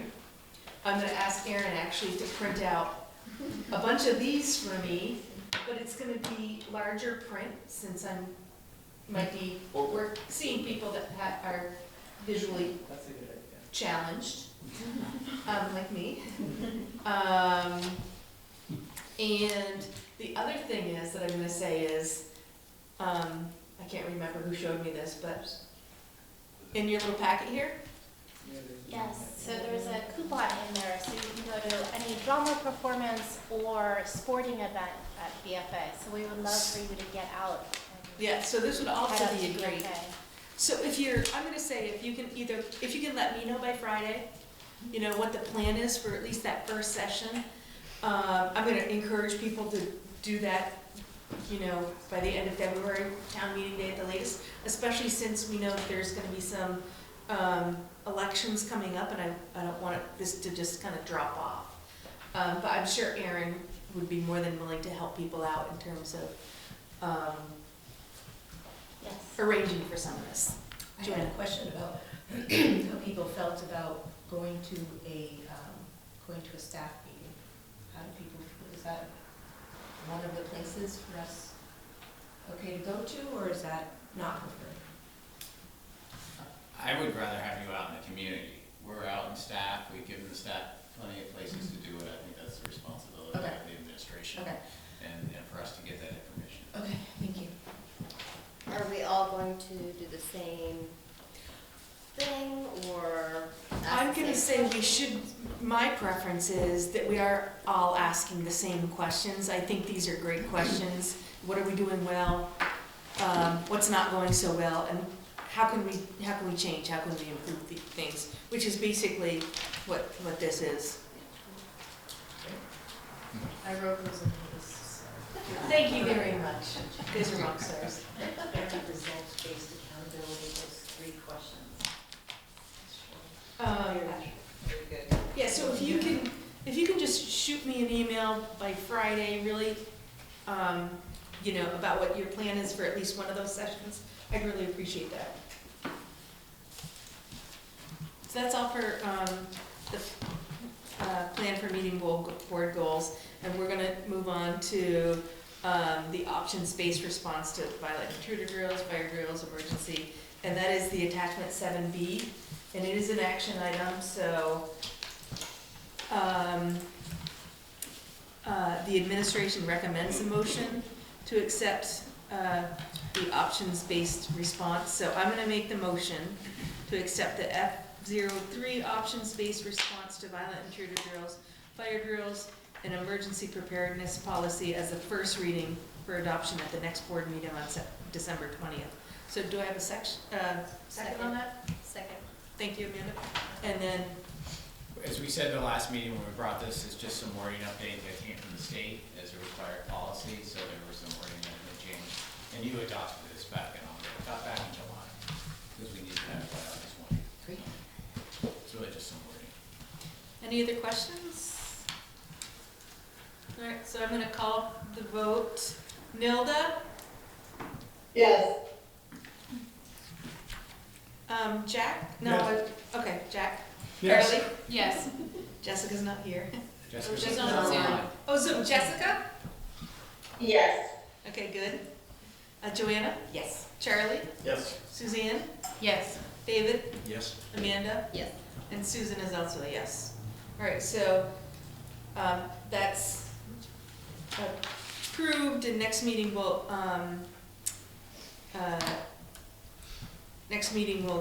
vote to approve it for the adoption. All right, moving on to the first draft budget assumption, attachment 7C, and I'm gonna turn it over to you folks. I think you look at all three of us there, so, as John or Aaron are bringing up, we made a little PowerPoint for tonight to try to help this, in preparing with Nilda and Susan. I think I heard 3 or 4 times from each of them, please go slowly through this and explain, and try not to use very many acronyms, and try to use it in plain language. So that's our goal tonight. Our goal is to talk about, and I'll be talking about my superintendent's report. The 3 of us spent the Monday and Tuesday of this week, as we were supposed to back in October, around really communicating, working with the community on budgets, and how we do a better job of that. So some of that hit this presentation. One of the first things that we heard was take all education jargon out. I wish I could say we did that. We tried in 24 hours, but definitely for when you work with the community, we will get you information that allows you to take it out. Because the last thing the voters want us to hear from us, and this is pretty clear in national research, is that if we try to explain why we're having increases or keeping the tax rate the same without understanding how it impacts students, it's dead on arrival. So we want to really try to focus on that. So if we go to the next slide. One of the things that this is the agenda, we're really going to, these are basically every slide, but we have some core questions that we, as a leadership team, need guidance from the board, and we'll be asking for hard guidance at the next meeting from all of you. And then we're talking about what we're trying to do with the budget, contextual changes,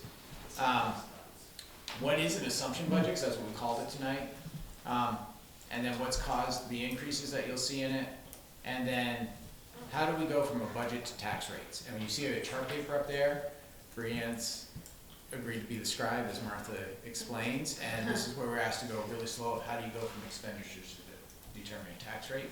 And then we've talked about first jargon please, but Act 127, that's a new way of state funding, about how do we look at this long term up to fiscal year 30, and I've got some charts for you to look at. And then input from you. So tonight I think it's more learning. We hope that when we get to the 20th, there'll be a lot more input and discussion from the board at that point. But I want to tonight's really previewing the same questions that will be there for you on the 20th. I will warn you, we do not have much information right at this point. It's starting to trickle in, and we'll have most of that information except for the CLA on the 20th, unless the state misses the date to get us information. So, next slide. So the goals that we're using to guide next year's budget, because next year will be under the goals that you've adopted as a board, are the 5 goals that you set back in September of rigorous academics and expectations, consistent policies to address bias and behavior, support services for students and families, opportunities for family and community engagement, and community education and action on inclusion. So one of the things that we have committed to, the 3 of us, is that by somewhere in January, we can't tell you it's going to be the 20th, but that we can break out the percentages of the budget that are impacting each of these areas. And then what is the other part of the budget that's not impacting these areas? Because we can't say that 100% of the budget is going to go to all 5 of these areas. So we'll get better on that for each year, because I think at the board, you need to know the resources that we're putting into the areas in which you said for us to improve. Awesome. So, we'll get there. It may not be that great this year, it'll be a success of improvements as the years go on. Oh, So it's a goal. it's our goal. So next slide. So these are our 2 questions for you. And like I said, there's gonna be some discussion tonight. We're really gonna need a discussion, but having answers by the 20th. Looking at our projected costs and knowing that we need to have an educational tax rate of at least 5% in order to hit the cap that will protect us for the next 5 years. I didn't put that on the question. Where do we want to land our budget for the upcoming year, for FY25? So where do we want that percentage increase to be? And then 2, looking at the long-term projections for tax rates, what should our multi-year objective for tax rates be? What tax rate do we want to aim for over the next 5 budget cycles? Okay, so we got to look next year and long-term. And I've got some charts to kind of illustrate this, okay? So if we go to the next one. So contextual changes. I'm going to hit on these very quickly. Tell me to slow down because we've done these. We did a full presentation back in the end of October. But we talked about there's a new way of counting students for budgets called weighted students. And this count allocates state funding based on what the number of students and the needs they have within the district. So remember, they gave a certain amount of addition if the student was on free and reduced lunch, or their certain grade level, or the school was in a town that was sparsely populated, or a small school, or if they were ELL. So there was additional factors that basically that. And because of all that, there's a new figure for the dollar yield, which is dramatically different from other years. And why is that? I'm getting technical, but that's important for you to know as board members, not as much the public, because they're not really too, in my opinion, aren't too concerned how the tax rate's created. But what it does is it can adjust what your tax rate is. If that dollar yield moves a little bit, it can have a big effect on what the tax rate is, because it's a division, and Bree's going to show that later. As you know, ESSER grants are going away, and our federal grants, while they're not reducing in dollars, they're reducing in their effectiveness because the cost of what they support is going up quite drastically, which is personnel. And then our special education funding from the state, it used to be on a reimbursement. We're in the 2nd year of a block grant. We still get for kids that are extraordinary costs that cost, I think it's about $66,000, am I correct there? I'm getting some nods. We do start to get some reimbursement for students that have programs that are over $66,000. But we used to get reimbursement under that before. So those are some of the contextual changes. If you ever want me, if you want to say, Bill, I could use a personal tutoring on that or do another education session, I'm glad to do it, but I also this is back to that warning we got this past week, and I think I've experienced that before. We really need our business managers, and to be really confident in this, and for myself as a superintendent to know this, the technical pieces of it, but it's to give you tools so you can explain it to the community, not so much in technical terms, just knowing why something's happening. Okay. We can go to the next slide. So I'm going to take it away from here. So this is just a slide, and I'm going to try and explain what an assumption budget is and why we presented it. Basically what we're doing here is just starting with a format so we can start modeling some projections and have something to work on. So what we did in November was brought to you this core budget assumptions sheet that said we will take the FY24, which is our current year now, the voted adopted budget. We're going to apply these percentages to these different areas, which are at that point, and still is, a guesstimate as to what these increases in these areas would look like. And then we apply that to that budget to come up with the budget that we presented tonight, which is the assumption budget. So it's not a budget that has been vetted and or provided by school employees. We don't have any of the data in there based on some real actual numbers at this point yet. And with that, we're able to actually start modeling, doing some modeling. I can go through each line. We basically took like the health insurance and the cost that we had budgeted for FY '24 for health insurance. We applied a 16.4% increase to it. We went through in each of these different line items and added these percentages to the current year budget to come up with our assumption budget, which is going to be shown in a few minutes. The next slide. So this slide is just showing, by using the assumption budget, we just broke out where are the increases from the current year budget to what we are showing as an assumption budget. And as you can see on this chart, it shows in the different slices of this pie where the impacts are most likely to happen. So the largest piece of the pie obviously is the dark blue area, which is the salary increases. So on this assumption budget, we're assuming that our salaries are going to increase at least $2 million based on the current year budget, which is a $69 million budget. The next biggest piece of the pie is the health insurance and related costs. Health insurance, we're anticipating that our health insurance costs will go up about $1 million, maybe a little bit more, depending on the actual utilization from when we adopted the budget we currently have and what we actually have for staff and what they're taking right now. When I said related costs, we also, I included in this piece of the pie the cash in lieu of health insurance. So a staff member that may have health insurance elsewhere, we offer and pay out a small portion of what a premium would cost to them, which is a savings to the district. It's 20% of the premium cost to the district is what we pay out for the cash in lieu. The next sliver of pie goes towards tuition, transportation, property services. So it's quite a lot of different pieces in this slice. The tuition would be vocational tuition that we pay to vocational centers for the students attending. Tuition that we pay to outside providers for special ed services.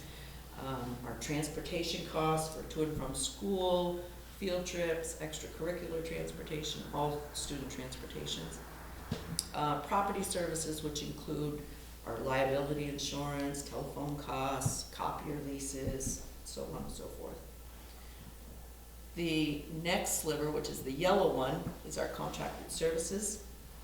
And this has, it goes a whole gamut, from snow removal contractors to trash removal.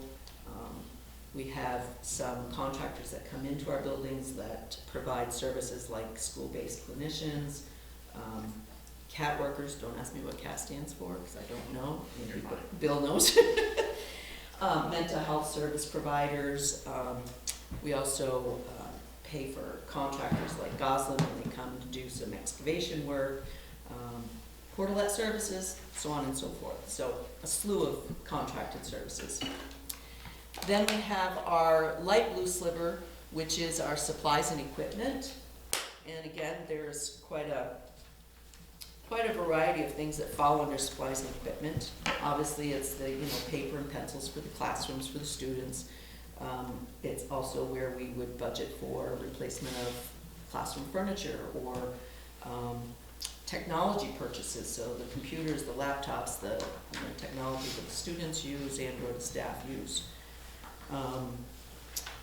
Any supplier equipment that's needed for the students to access their education, as well as to maintain our buildings. So there's custodial supplies, there's cleaning supplies.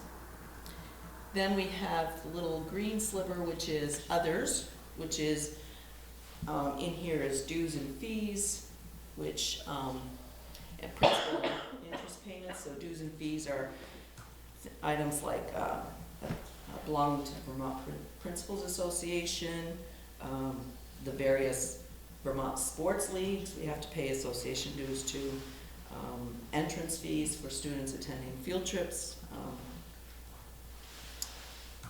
fees for students to attend like the all-state music festivals, those kinds of fees. So that's what's in that piece.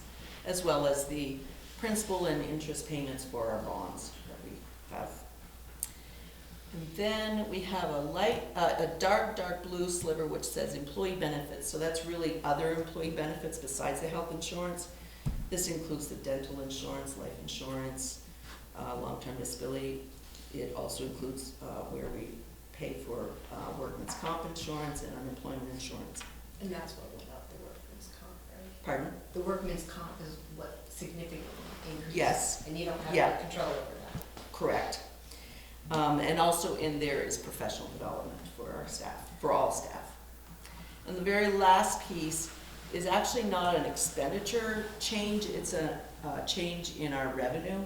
There is only one piece of revenue information that I have right now that I can actually pin to this, and it's the block grant for the special ed services. Our block grant for this year, or for FY25, is coming in at about $162,000 less than what what we're receiving for the current year. So that kind of hopefully helps you understand where the areas of increase to education budget would fall. Now, like I said, this is not based on the information that we'll be actually presenting when we present our first real draft budget. Any questions? I know I kind of went through that pretty fast. No? Okay. Have you, I guess my only question would be, if there were areas that needed to be reduced, have you collectively created like a priority list? That will be work of the leadership team, Okay. which is what our work is going to be. Okay, thank you. It's coming up. Okay, now I was asked to explain how you get from an expenditure budget to a tax rate. So Brianne's gonna help me, she's gonna be my Vanna White up there. So basically, this is what we put in your packet, which is the information based on the assumption budget. Again, like I said, it's just the assumptions that I just spelled out. So basically, to start, we start with our expense budget. Typically, not the assumption, but typically, we start with gathering information from the leadership team. We pull in all the staffing costs, the salaries, benefit costs. We determine whether or not there's positions we're going to be adding or removing, and go from there. And then we start looking at all the other areas of the budget, you know, the supplies, all those different areas that I pointed out in that pie chart. We get information from the principals. We use data to drive whether or not we need to increase or decrease different line items based on either past history or current information we might have moving forward.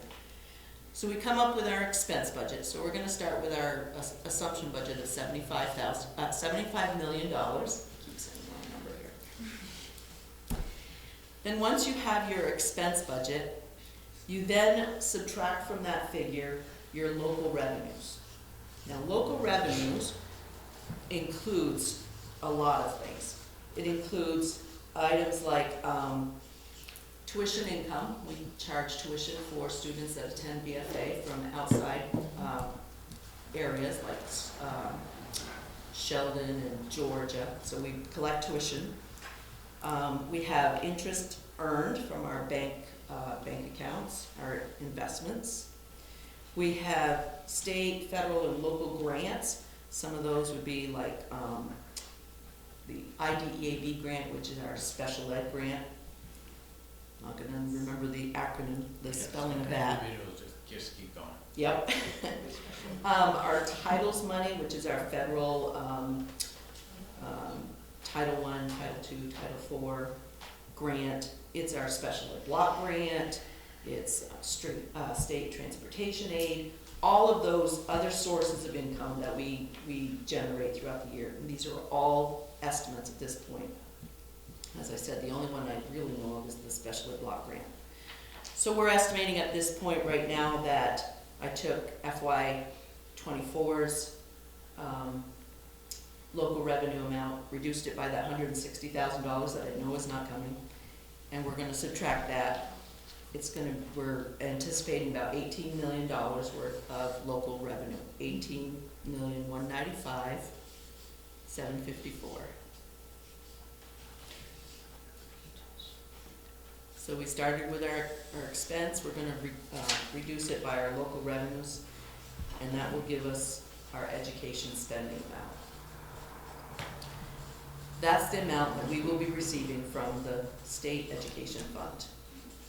Regardless of anything else, this is the amount that we will get from the state education fund. It ends up being $56,804,246. At this point, we start doing some math calculations. We now get our long-term weighted ADM count, which is the student count, which for this exercise, I did a calculation based on the information I had with the formula that the state uses, and I came up with an estimated figure of 3,994 students. So we take the 56,804,246, and we divide it by the student count, the 3,994, to come up with our spending per long-term weighted ADM, which calculates out to be $14,222. That's the figure that is used to actually calculate your tax rate. So all of this work is what you need to do to come up with the figure that we actually use to apply to get the tax rate. So we now get the yield number that the state, the tax department sent out December 1st. It's still just an estimate, that won't get finalized until May. They gave us a figure to use at this point of $9,452. So we're gonna divide that 14,222 by the 9,452 to come up with your education tax rate, which this will calculate out to be $1.50. Again, these are all estimated numbers, nothing is final. At this point is when the common level of appraisal is applied for your municipality. So cities is different than towns and different from Fairfields. And that figure that is calculated with the common level of appraisal is the actual tax rate you will see on your tax bill. Hope it didn't go too fast. And then, if you want what Bree wrote up there, it's a little different than the format Martha does on top every time she does it, as you see in your packet, that you see up there on the screen. Martha, by doing that way, kind of goes through the math of how you get there. Yes. Yeah, my cells at the top have formulas in them, so they kind of calculate it all out. So this came from, Anilda, this came from your piece about go slow and show how the calculation works. And we can get you a copy of what Bree put on the chart there. I see a couple of people out their phones, so. Could you, Bree, underline again, just my brain, where we have to wait for information? More information, yes please. Right now, we have to wait for expense budget, so underline that. Want me to put an asterisk? Yeah, put an asterisk. And do you have rough, and it doesn't have to happen tonight, but at some point we could have rough dates as to when to expect that. At your next board meeting, you will have an expense budget. Okay. It may not be final because I may still be waiting for some numbers. I understand, yeah. Local revenues, that one, once I can get more into the budget, I will have a better sense of some of the local revenues, because some of the information in our expense budget is actually what drives local revenue calculations. So we're waiting for that. The long-term weighted ADM, yesterday we got our first draft, our preliminary numbers, which are never the final yet. So we're still waiting for final numbers for that, and that will probably be at least the 5th. I think we'll have it by the 20th. By the 20th, we might have a closer number, it might not be final. Yeah, but what we heard from the state yesterday. They're getting close. They think they're gonna be within a couple percent of the final number. Yeah. The 20th would be Right, usually last year it took us till like the end of January, Yeah, so we were still working on our own estimates. and then the yield, that won't get finalized until May. Until May. Yeah. So we'll get everything except for the yield to be able to make our Yes. informed decision. Yes. And we've had that yield Yes. that way every year. Yes. Because Yes. the legislature does, that's the last bill the legislature does before they close. Right. That's kind of crazy, huh? Another day. Well, what they have to do is, so I'll get a little technical here. So the yield is the figure that they use to calculate what they need to raise for $1 to educate a student, to adjust that dollar to generate enough funds to fill the education budget, education fund, So they to have be to able do to it. distribute it to all the schools. Okay.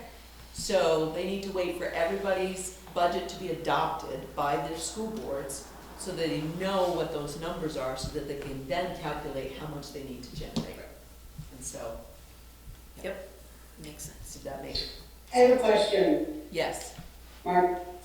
I'm kind of embarrassed to ask this, but I'm going to anyway, because I might not be the only person that doesn't know. In that top section, Yes. you have the estimated LTWAPM Mm-hmm. highlighted in yellow, and then you have the per, I can't even read it. Yeah, per Something pupil, highlighted, yeah. per pupil spending. Okay, yeah. So I think I understood how you got to there, Mm-hmm. and then you talked about another number. Right. The which rest you of, did up to. right, the rest of the calculations are not represented on this sheet. The rest of the calculations would be seen at the next board meeting, where I will actually present the little chart that I use that shows the actual calculation to get to the tax rate. Okay, Okay? thank you. You're welcome. And like we said, there's every one of those asterisks is an area where we're waiting for information. So that shows you how not final this is. Any more questions? No? Okay. And we'll get a copy of that sheet to all of you so you can kind of see it. Yeah. I'd just like to point out,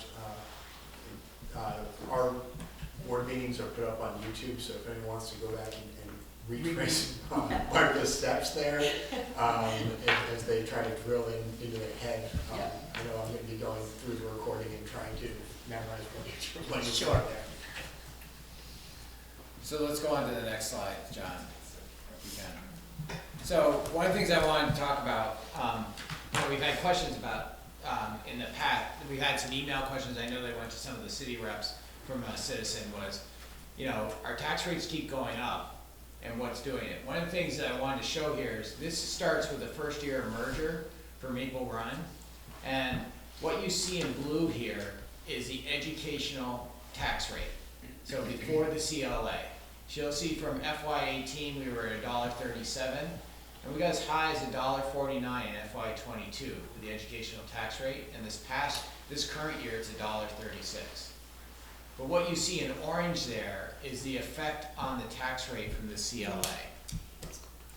Okay? And this is only for city. This is only the city. We didn't do the town or Fairfield. Actually, we were having a little debate about that yesterday, and I said, let's just do one entity, not all three. So people get the idea that the CLA goes on top of the tax rate. And now I would say this, almost every citizen would say, I don't really want to know about the difference between the CLA effects and the educational tax rate. I just look at what my actual tax rate is, or my actual tax bill. But I think it's good for all of you to know you can affect the blue, you can't affect the orange. And if the CLA is over 100, it will decrease the tax rate. Right. And right now Fairfield, well, as of FY24, we haven't got the information yet for 25. Fairfield is in that situation where your CLA was like 123%, so it reduced the tax rate. Is the People CLA will be happy about that. The CLA for the upcoming year is 123%. this past year, For this past year, That's because why you're People all are freaking reappraised. out about You were reappraised. their property taxes.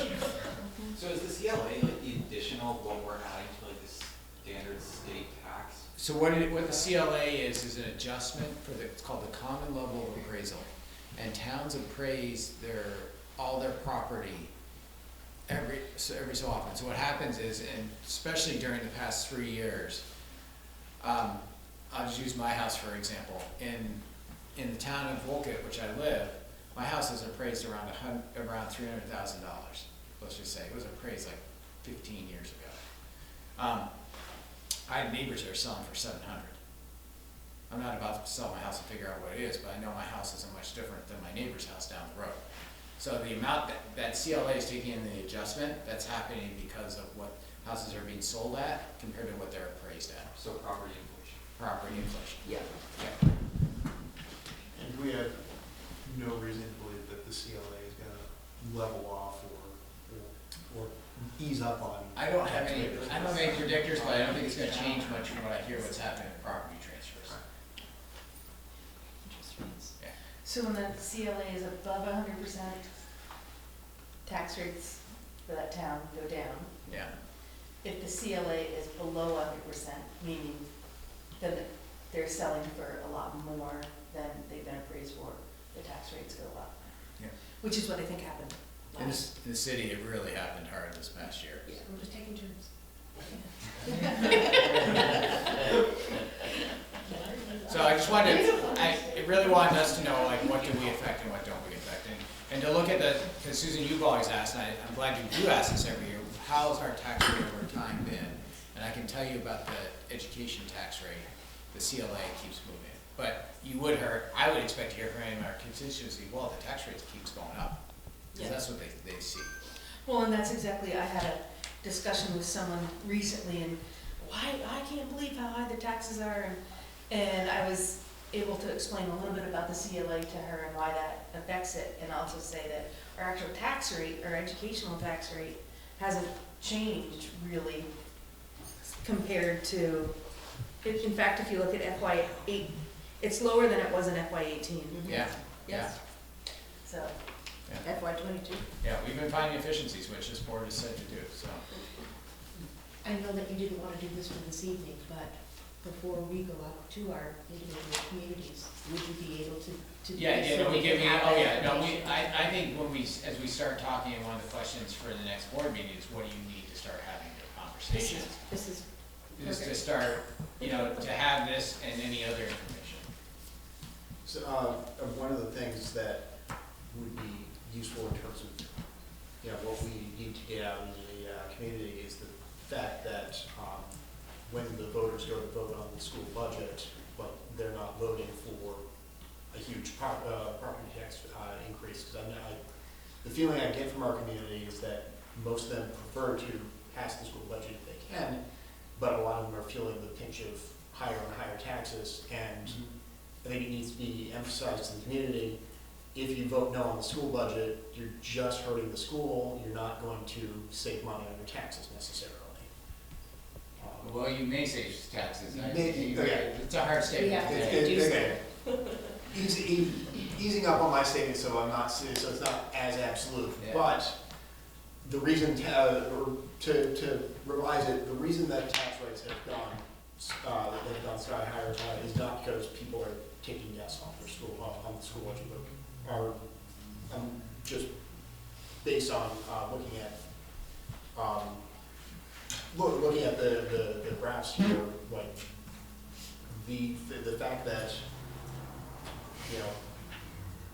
property that suddenly I'm winding up paying $1,000 or whatever more in property tax has not necessarily a connection to the fact that I voted yes on the school budget. And I feel like there should It's be more of a some sort of. factor of where your property's evaluated in the town. Yeah, well, that's what I'm trying to get at is if people are gonna shoot down the school budget, I would prefer they do it not blindly assuming that they're doing it just to lower their taxes. Yeah. And it seems like in the past, we've been able to look at and say, okay, in order to cut 1 cent from the tax rate, this is how much, we'd have to cut, $1 million from the budget, or. Yeah, we'll give you we'll we'll give you all that Yeah, information. so that'll also be really important information.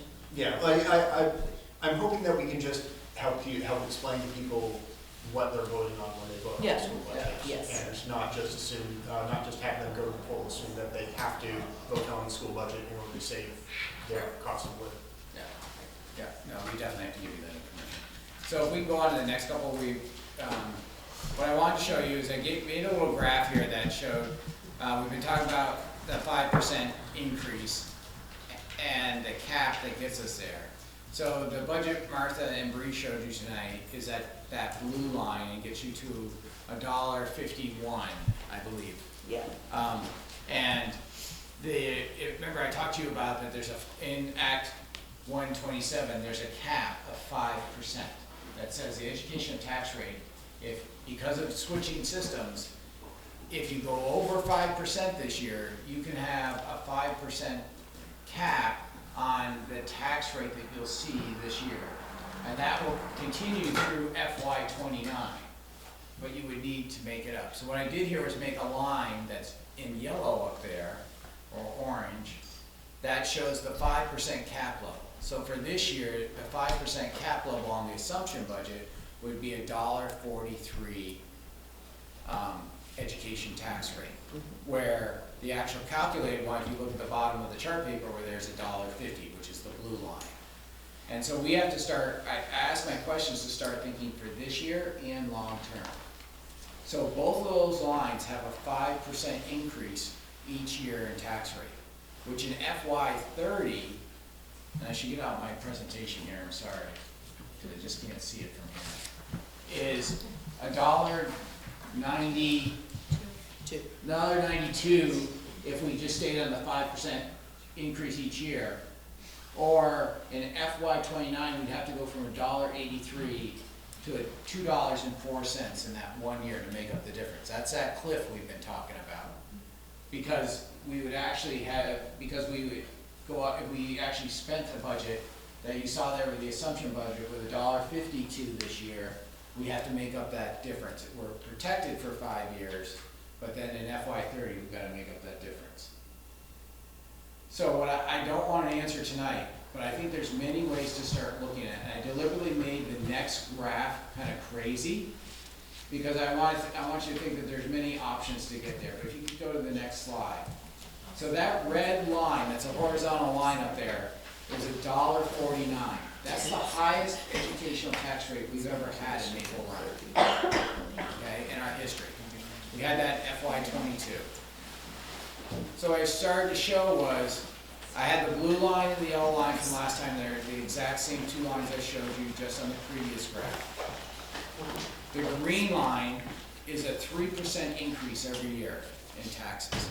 So I'm down on the bottom, on this graph. And then I have another one you can't really see, but that over multiple years starts, next year we go to $1.43 to make sure we get that 5% cap.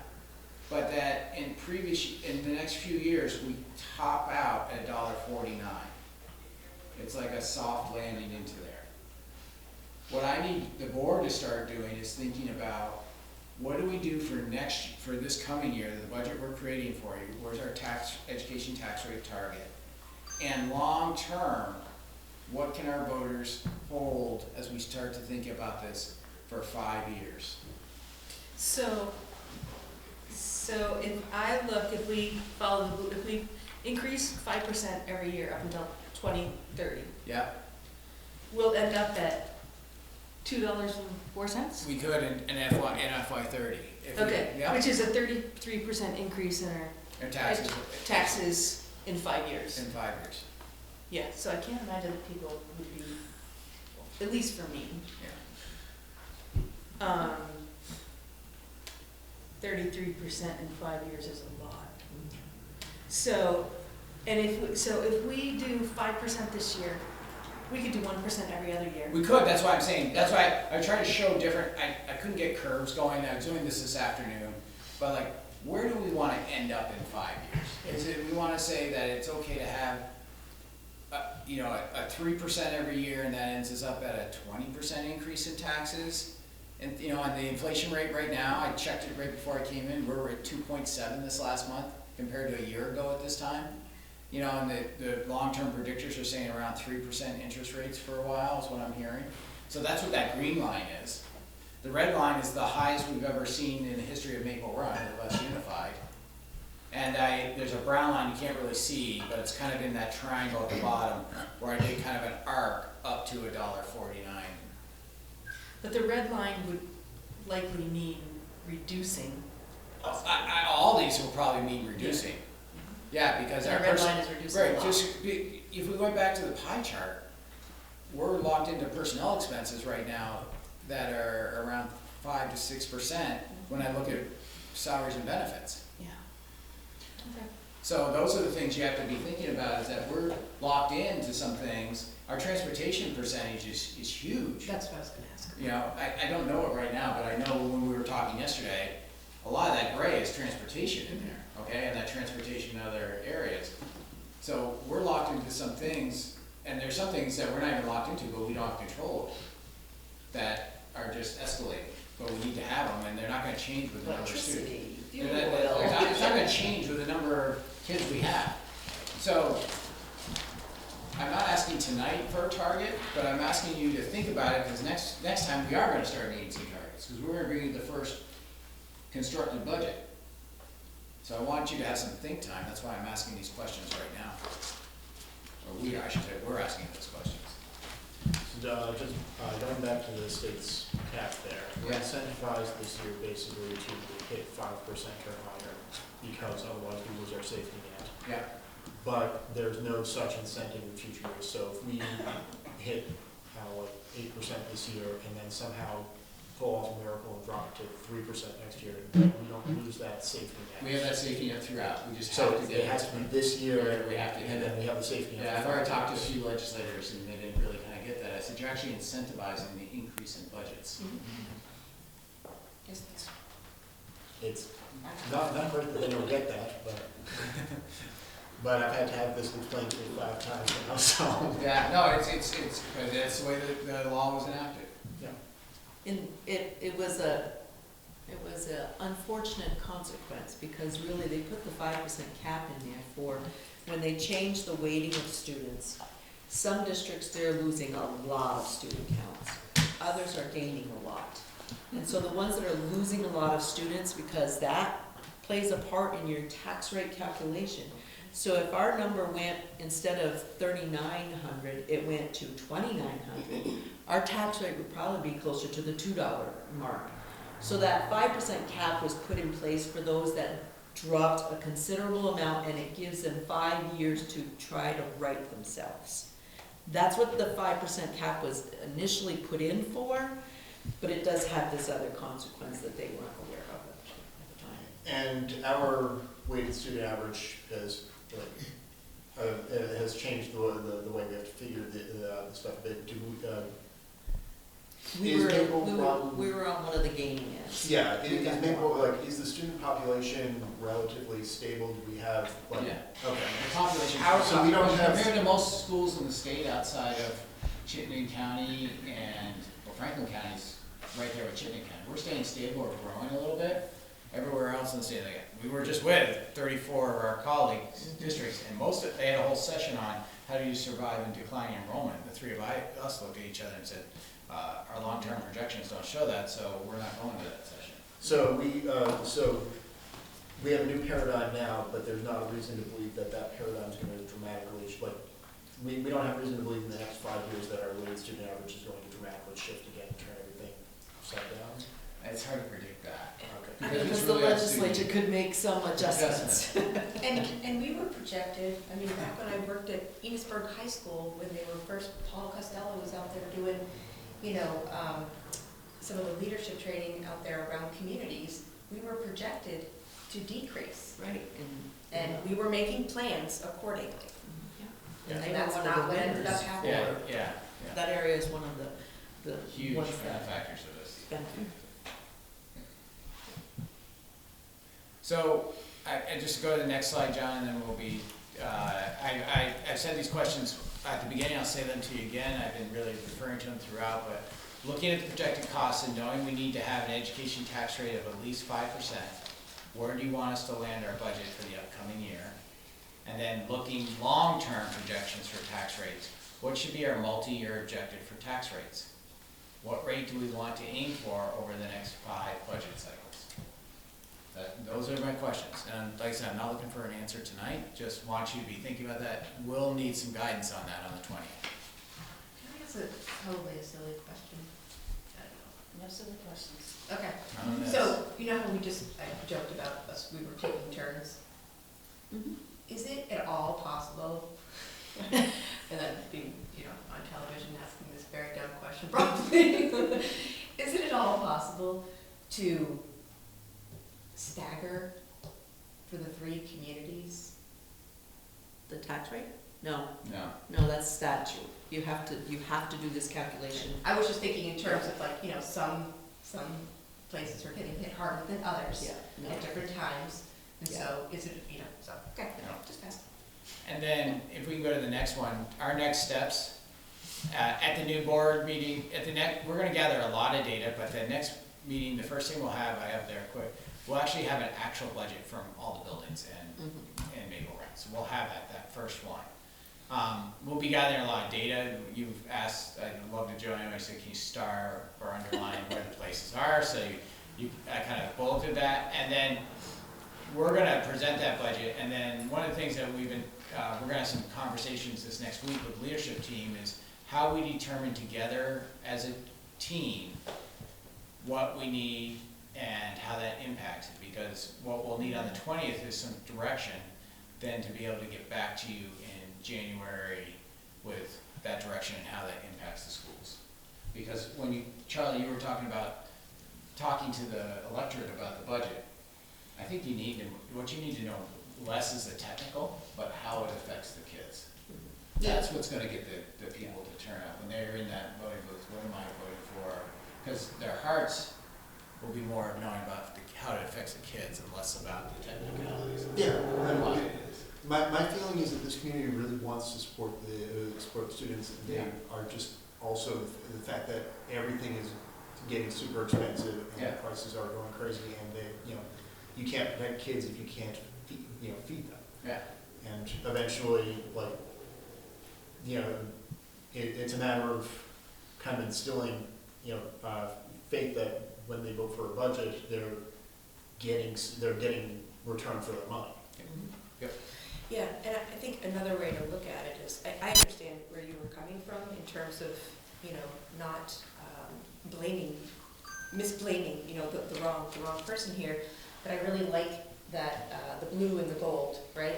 Because that shows, okay, so you're upset about the gold, well, then write to your legislator, right? Because that's where you need to take that argument up instead of taking it up at the polls for the school board. So I mean, that I understand.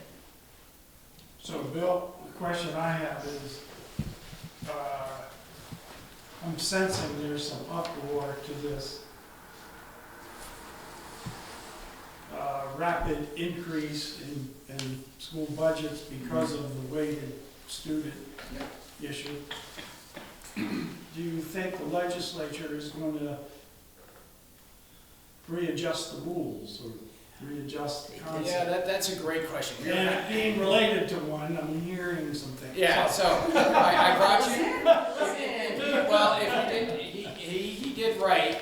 If you didn't, I brought copies of it from yesterday's Messenger. There were 4 editorials about the the tax letter that came on the 30th. So I brought a paper copy of it. It's also in your electronic packet. So I'll hand these out. There's a good article here.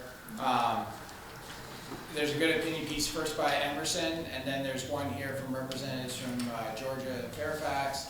There's one from John McClure from the McClure Institute, and then one from Mike McCarthy. And so I thought you'd want to read those at some point. Don't need to right now. I'm kind of moving into my superintendent's report. And so I can put that aside and stop that, Susan and Milda, if you'd like me to. But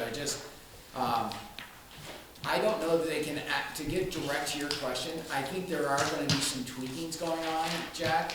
I don't know if they can do it in time, because we have to have, last year we needed something that the legislature helped us with, and it was really hard for them just to get the percentage increase on the student cost per pupil, and they had to get it out by the 1st of February, and that was one of the fastest things that's ever gone through the legislature. We have to have budgets to print by The end of the January. Friday of Martin Luther King Day week. Right. So that's 2 weeks of the session. Ask Mike how fast if that could be doable. That's how fast. Yeah. Oh, So, I can't say it can't be, but it's got a lot. Charlie? Just to circle back a little bit to the questions on input, one of the things I'd like to know in the near future is where, if anywhere, we have wiggle room, because like, my instinct is like, oh, heck, just, you know, if we've got, if we're gonna get 5% this year, go ahead and go, you know, above that, but within a safe range, and then we can bring it down later, but then it's really hard to bring costs back under control, so then all of a sudden you're hitting 8% every year.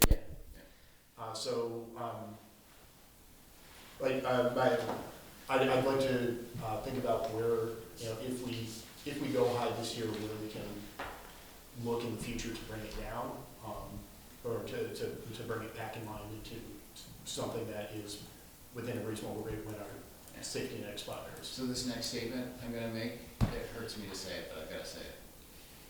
85% of our budget is personnel.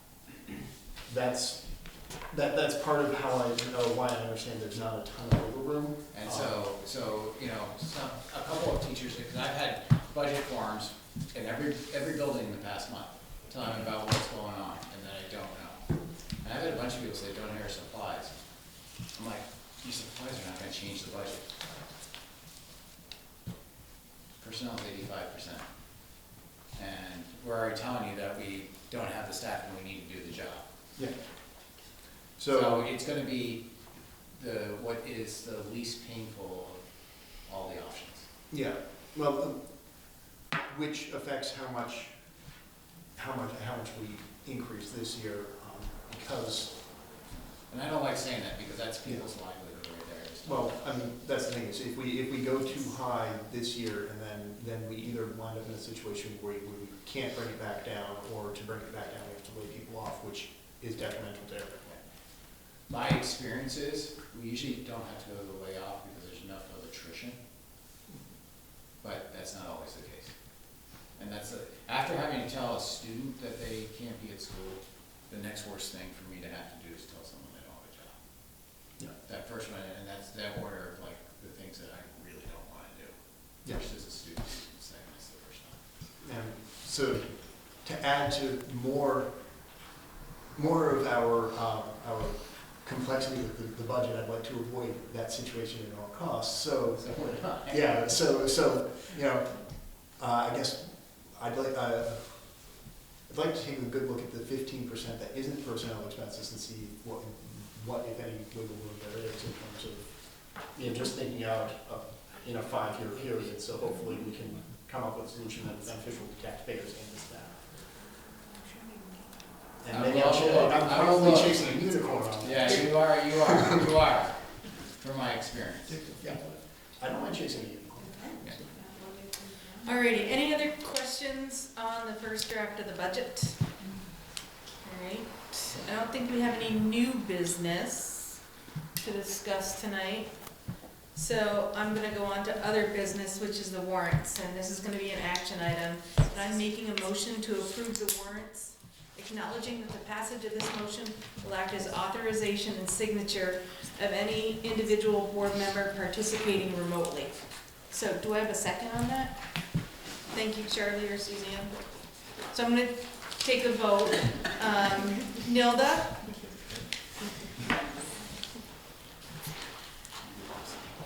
Okay. Jessica?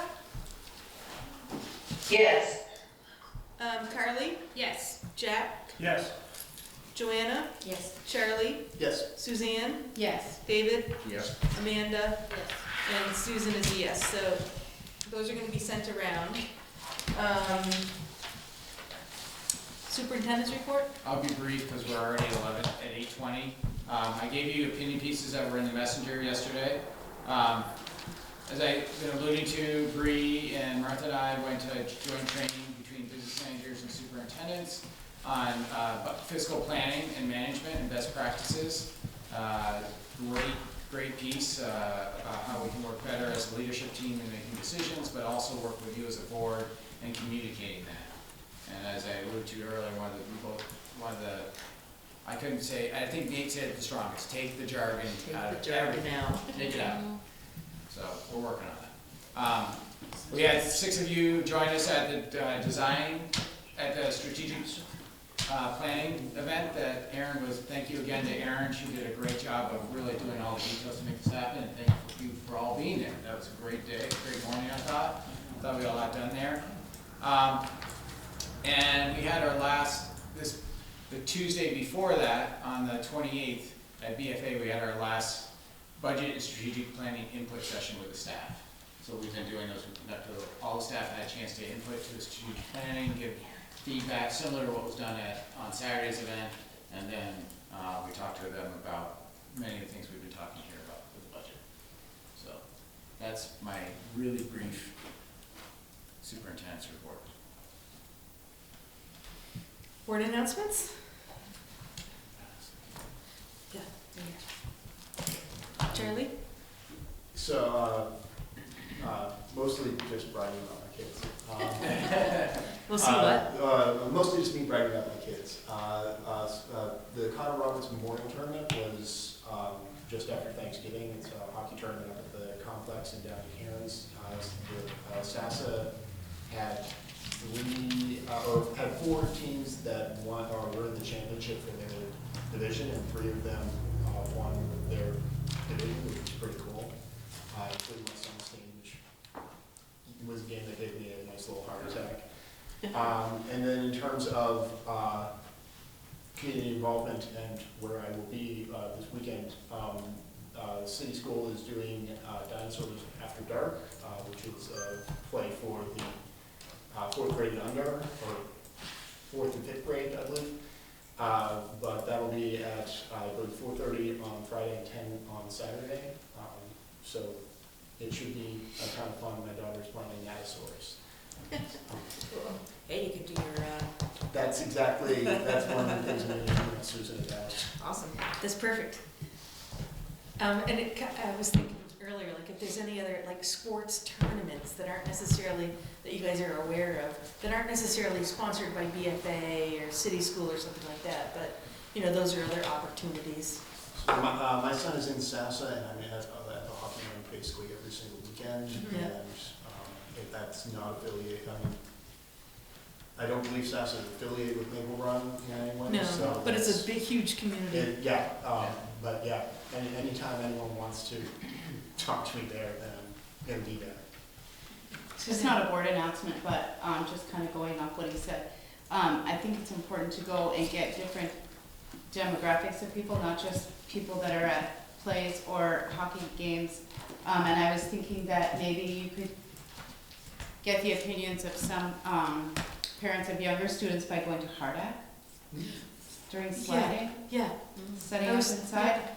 Yeah. I mean, that'd be perfect. That was one of the things I was thinking of.